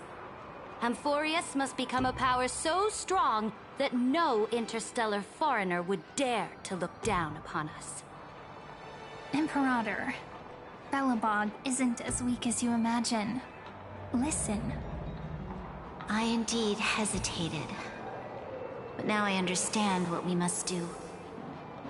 Belobog must learn how to walk on her own until she no longer needs the support of others and can stand on her 2 feet among the stars.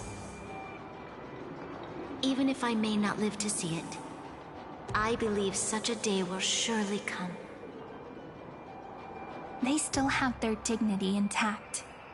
One day, that hope will melt through the ice and help them into a prosperous tomorrow. But the order of the cosmos is already set in stone. The old laws decree that only the strong survive, binding the weak in an unbroken chain, until they wither and turn to dust. Unless they embrace the power of the destruction.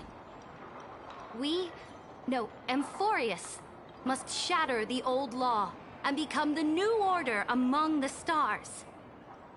Speaking of the Order, another one of my friend's companions may be able to enlighten you further on that. Let's go to the next page. I indeed hesitated. But now I understand what we must...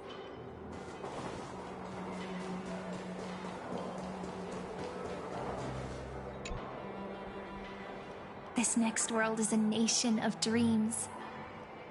The first time I heard about that place, I didn't even know what to think.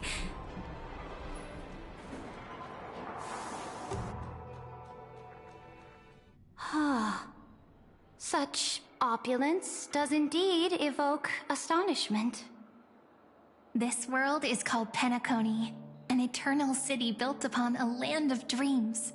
Surprised we didn't go to the Xianzhou Alliance.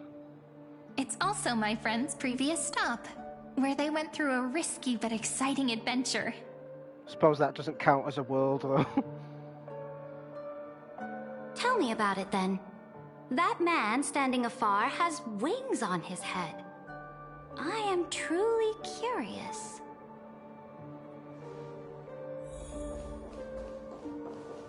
I wish to gaze upon the views of the Reverie Hotel one more time.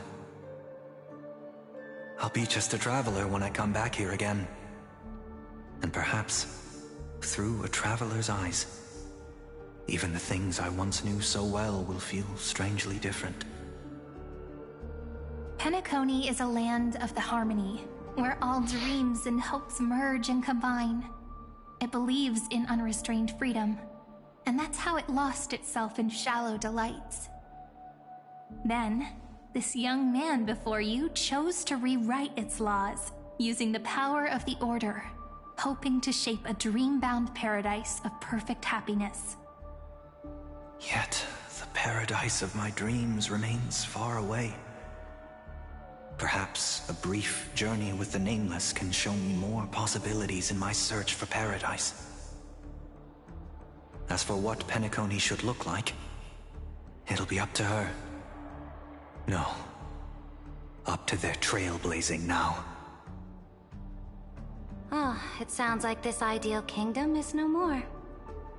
That's right. The people chose to wake up at the end. You can't see tomorrow when drowning in sweet dreams. This individual's law acknowledged only gods and constructs, leaving no space for humanity. And yet, the fact that he could accept defeat and resume his journey shows a rare self-awareness and clarity of mind. You are also very self-aware, Imperator. Then you must know that the world promised by the destruction also has no place for humanity. I am indeed very aware of Lycurgus's honeyed words of deceit. I have seen enough. Take me back. As for what Penacony should look like,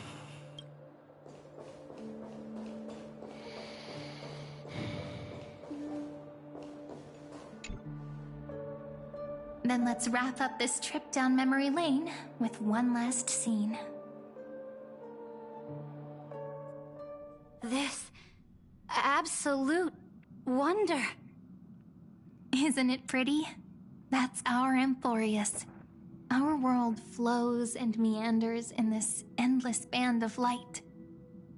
Though we were born from the designs of the gods and are not yet truly alive, the Chrysos heirs of Amphoreus still chose to stand against fate and carved a legend no different from that of humankind. Will you really renounce the heroes in this world's previous 30 million cycles, Imperator? Including even yourself. Will you bow to brutal destiny and allow that puppet master named the destruction to have their wish? I know what you want to do, sidekick. You want to use that deliverer's memories to influence me and tilt the scales of law toward him and the two geniuses. You really saw right through me, Imperator. How can one rule an empire if one is incapable of understanding people's minds?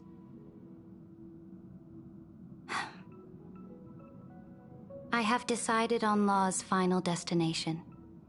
However, before I move my next chess piece, before we go on, tell me this, sidekick. Throughout his trailblaze, was there ever a memory of the ocean?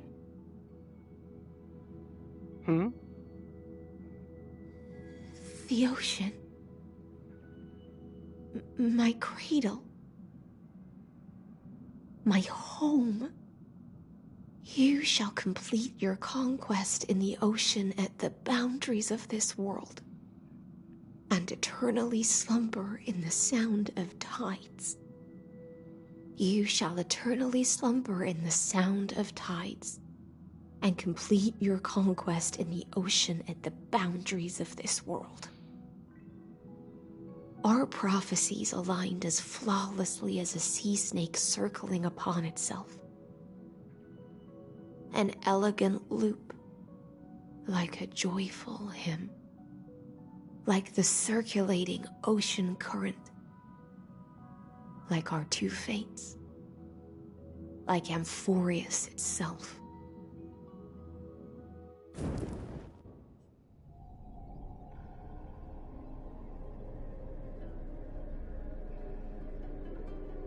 The trial is over. So tell me, who will own the divine authority of law? I won't give it to anyone. What? I am the law. Why should I give my imperial crown to any other? Both the Deliverer and the Theoros came from beyond the sky. They have no right to interfere with the lands I conquered with my own two hands. The law of Amphoreus shall be determined by Amphoreus's master. What exactly did you see in the trial? Everything. I saw everything regarding the rules of this world's operation. I saw the laws of extrapolation that Theoros spoke of. I saw the ultimate protocol. Guys. As long as I offer a sacrifice of equal weight, I can rewrite the laws of this world according to my will. I can turn good into evil, ugliness into beauty, and weakness into strength. Fate gave me a very fair deal. One rule change for the life of one demigod. What are you planning to do? You can't guess.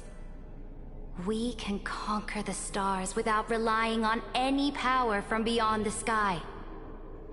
We just need to make some reasonable sacrifices. Your ambitions have already made so many people give up their lives for the law. And you're still not done? I am determined for Amphoreus to stand on her own 2 feet among the stars. You are beyond reason. You think such a simple and hypocritical statement can justify your atrocities. There's no new without destroying the old. That's what you consider an atrocity? Ironic, for that is also the unchanging law of Amphoreus's revolutions.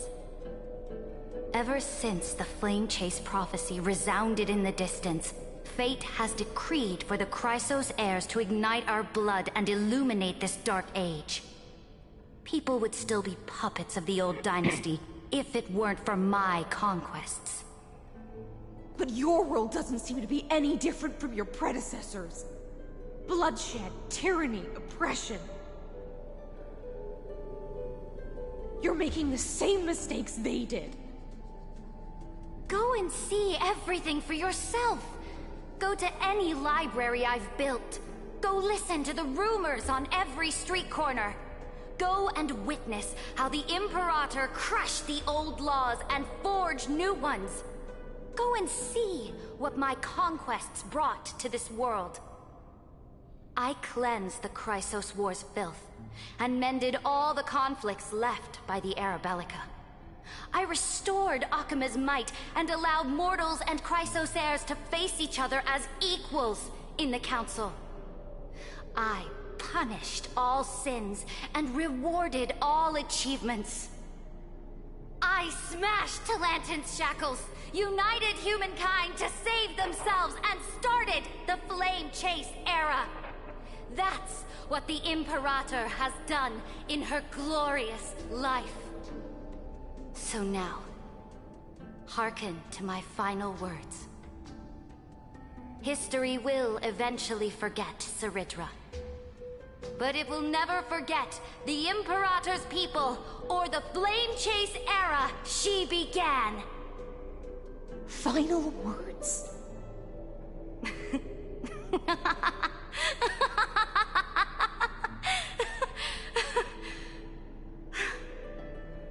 Amphoreus is about to be destroyed. There's no time left for pointless debates. There is only one law I want to overturn to aid the final battle of deliverance. So I will only offer the life of one demigod.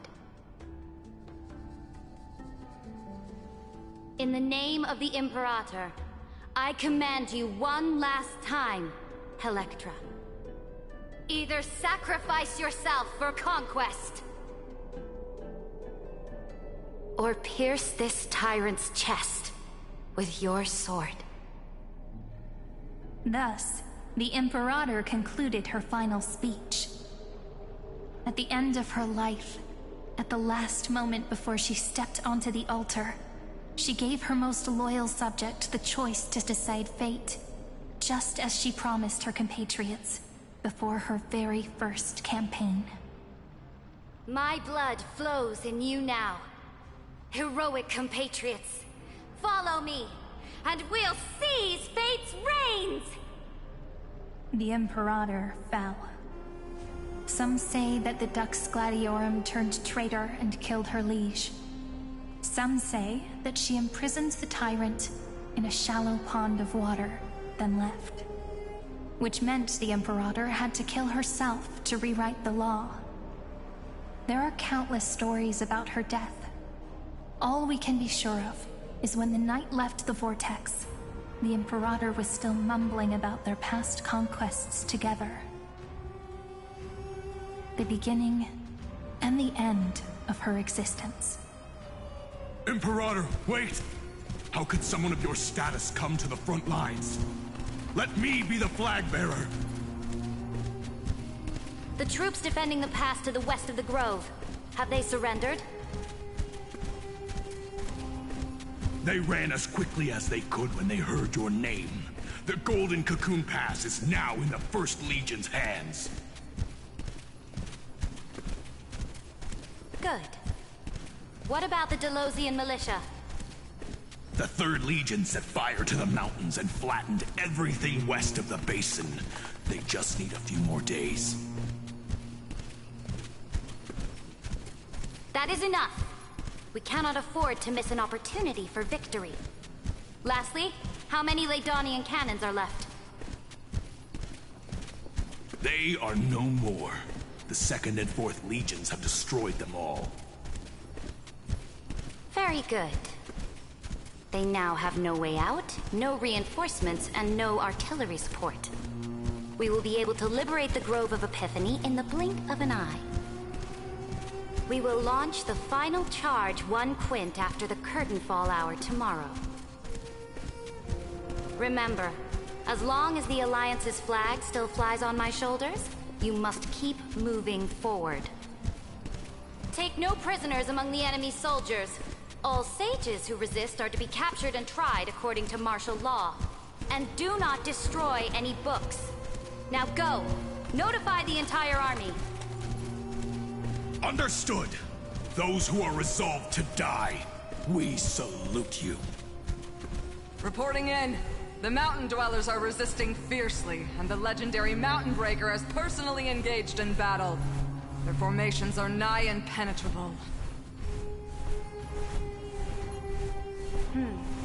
Then cease our frontal assault. Send scouts to all legions and tell them to retreat into the Tritos Plains before the parting hour. What? Are you planning to surrender?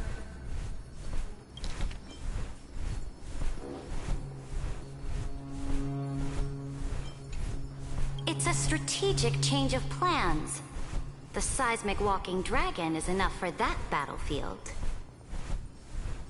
Walking dragon? You mean that stupid beast, Terravox? What can they even do? So I was right. The Earth demigod was one of the Dromuses, or dragon, or whatever it is.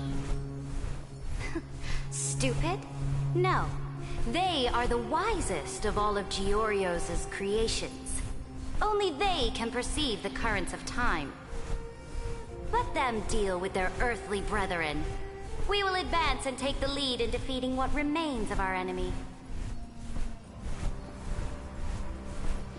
I will deliver the most fiery retribution for the humiliation they dealt us, and crown myself with a god-slaying wreath. Understood. I'll see to it. Those who are resolved to die, we salute you. The Temple of the Three Fates sent a letter, Imperator. They refused to surrender, and said this letter is their last warning to us. Tell the commanding officers not to launch any attacks unless they receive the Imperator's handwritten approval. Disobedience will be punished by death. What are you doing? The priests of the Three Fates aren't soldiers, but politicians. Do not mistakenly believe they don't have a plan. These dying pests will wring out every idea from their brains, all for short-sighted gain. They are much shrewder than we are. I am inferior to them in that regard. They also have the prophecy to wield as a weapon, something I am not blessed with. Launching an unplanned attack will only disadvantage us, as all of Amphoreus will judge our actions. Which means, I will be heading to the battlefield myself, just as I have always done. This time, however, I will go alone. I will conduct secret negotiations to ensure fate is on our side. Understood. The legions will make their preparations. Those who are resolved to die, we salute you. Why are we not allowed to march out with the army, Imperator? This will be a long voyage with no return. Those of you who bear the prophecy cannot come with me. Why are you personally leading this battle if it's doomed to fail? The Flame Chase journey cannot be without a leader. That is correct. The Empire will be without a head when the Imperator falls. But remember, as long as you seize the right opportunities, even a chaotic game will remain winnable. My departure will create a long staircase for you. You will understand what I mean when news of my death reaches your ears. Saridra, is our journey about to be over? Destroy the old laws and forge new ones. My conquest has reached its limits within the borders of Amphoreus. Since the prophecy already decreed that the Imperator would never conquer the stars as she wished, I will bow out here and try no more. More Chrysosaurs bearing divine authority will be born, and many more heroes will arise. Will they demand peace or war? Will they resist tyranny or become the next Imperator? I do not care. The children of the future will decide for themselves. Do not mourn for me. Anyone can kill the Imperator, but the only one who can truly destroy her is Saridra. At the end, I faithfully recorded the most important battles in the Imperator's life. Her conquest was about to be completed at this point in the story. However, for some reason, a memory suddenly entered my mind just as I was about to put down my pen. It was a journey on a fantastical train. I had the honor of having a heart-to-heart conversation with the Imperator under the stars, and I asked her this question at the end of that discussion. How do you want history to remember you? As a hero who gave up her life for the Flame Chase? Or as a tyrant? She answered so quickly, as if she had made up her mind long ago. I would rather be forgotten than be defined.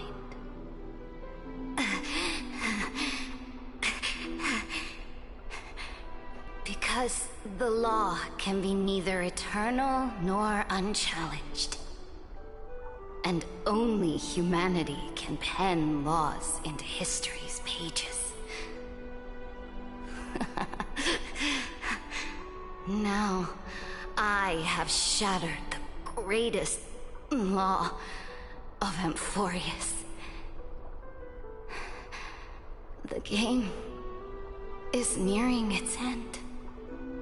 Dux Gladiorum. Even though you killed the Imperator in the previous 30 million cycles, this time, you finally found your own law. Then, High Sealants, Electra.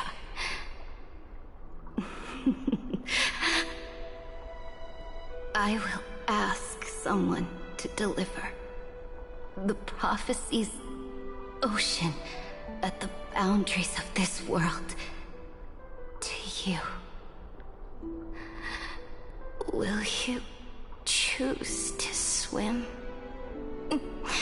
into that ocean?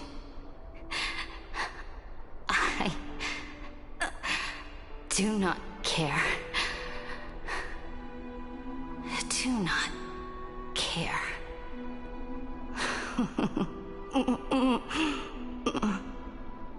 The Imperator muttered about her conquests, and news of her death spread in the city. Freedom! Liberty! The tyrant is dead!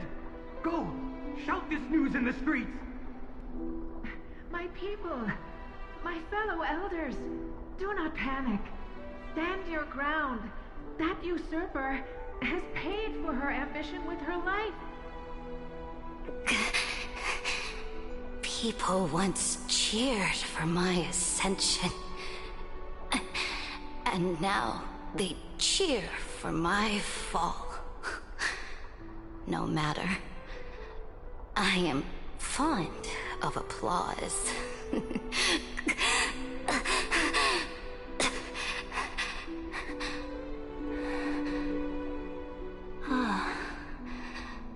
I see the cosmos, the battlefield that I cannot reach.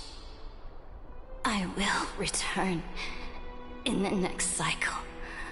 The stars will hear my legion's war drums. Hear the great name of the Imperator. Hear Amphoreus' Serid.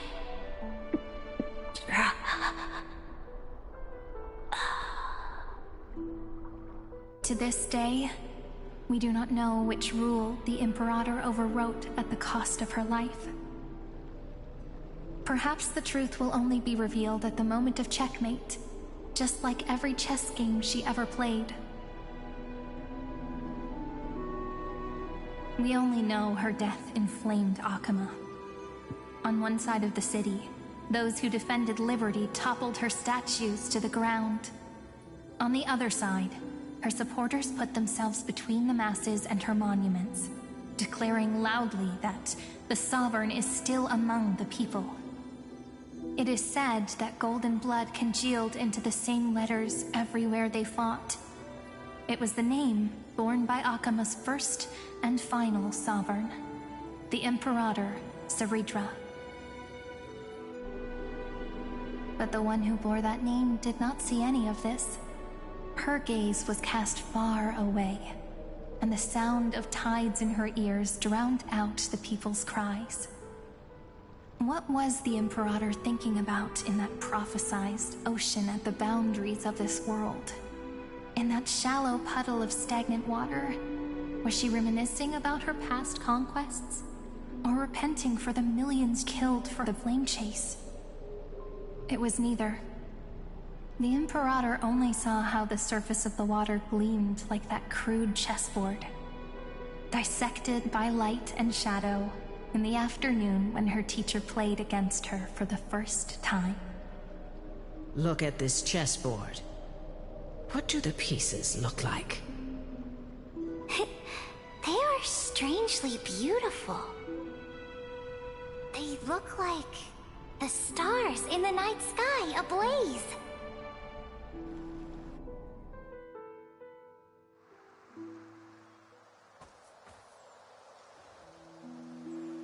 From that page emerged an ocean so vast, so pure, not a single trace of corruption. Is this Ceredra? Electra, my subject. Ever since you walked out of the tainted ocean and pledged yourself to me, I have seen the abyss in your eyes and the emptiness in your heart. That was why I promised you a new ocean, where the Imperator's ambitions would serve as the currents, and loyalty would be its light. Electra, my subject. You have done your duty as my blade. The prophecy has now made its final decree on the road I intend to walk. My conquest is doomed to never reach the stars. But the Imperator never makes empty promises. So take this memory, this ocean, beyond the sky, as witnessed by the Deliverer. This is the final gift that the Imperator can leave for her subject.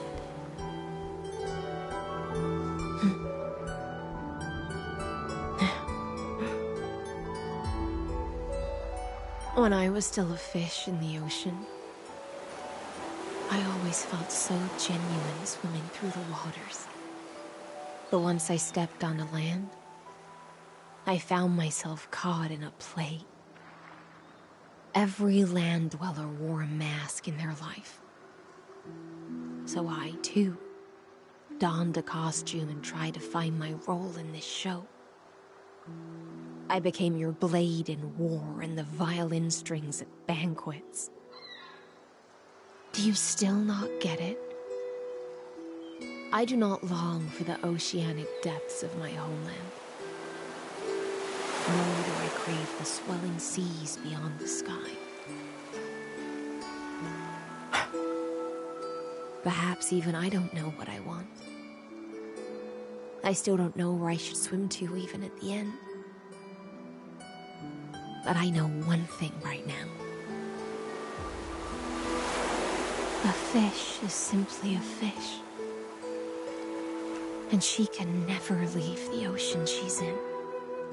But whether under the ocean or on land, we two prisoners who can never escape this cave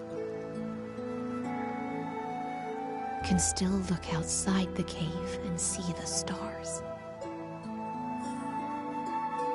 I have to admit, the 12-factor simulation of life in this experiment has far exceeded my expectations. Make your choice then, Senior Society member. Do you want to keep walking down the wrong path and be remembered for your incorrect conclusions? Or do you want to return to the audience's seat and give yourself, Amphoreus, and the entire cosmos a more fitting end? I must refuse. A dead man never fears death.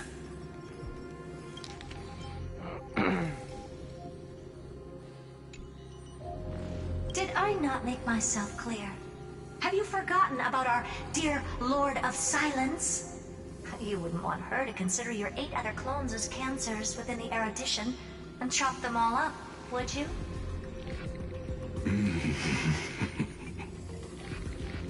Your logical deductions are vastly different from mine. Therefore, allow me to provide one more academic recommendation. Listen, my peers. Why don't you look beyond this world? Just as the Chrysos heirs did. Re-evaluate your calculations and take into account all enemies in the upcoming war among the Eons. Amphoreus is not a place where three paths entangle, but where three paths fight to the death.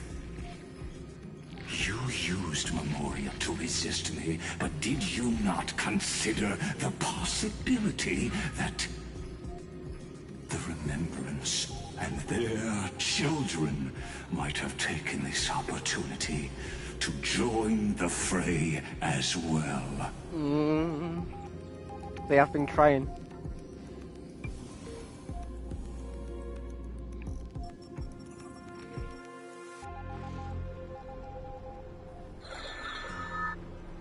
Oh, so this isn't just silence. It's the answer. What was the last thing he said to you before you parted the waters at the Scale Gorge waterscape? A tricky question, but one with a simple answer. He didn't say anything back then, right?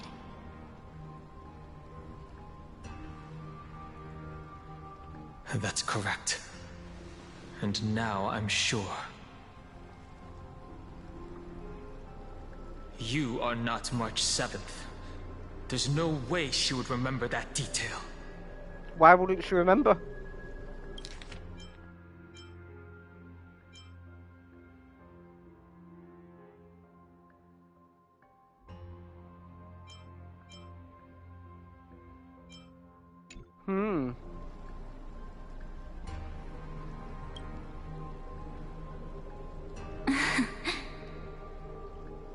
I'll only warn you once. Leave her body. Now. How impulsive. That's not like you at all. Why don't you calm down and think about another possibility? I didn't take over March 7th's body. Rather, it's March 7th who regained my memories. Dun dun dun! Oh, is that actually the end? Damn. Beneath the bubbles.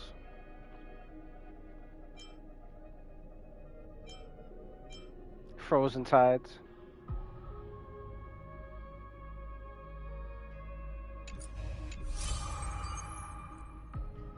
The wind axe he buries yesterday's sunset, yet shall cradle tomorrow's dawn.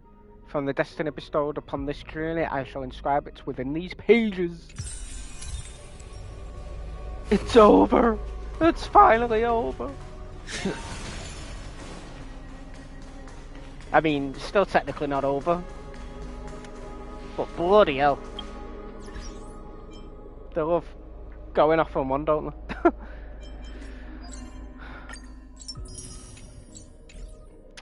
Until next time, toodaloo-daloos.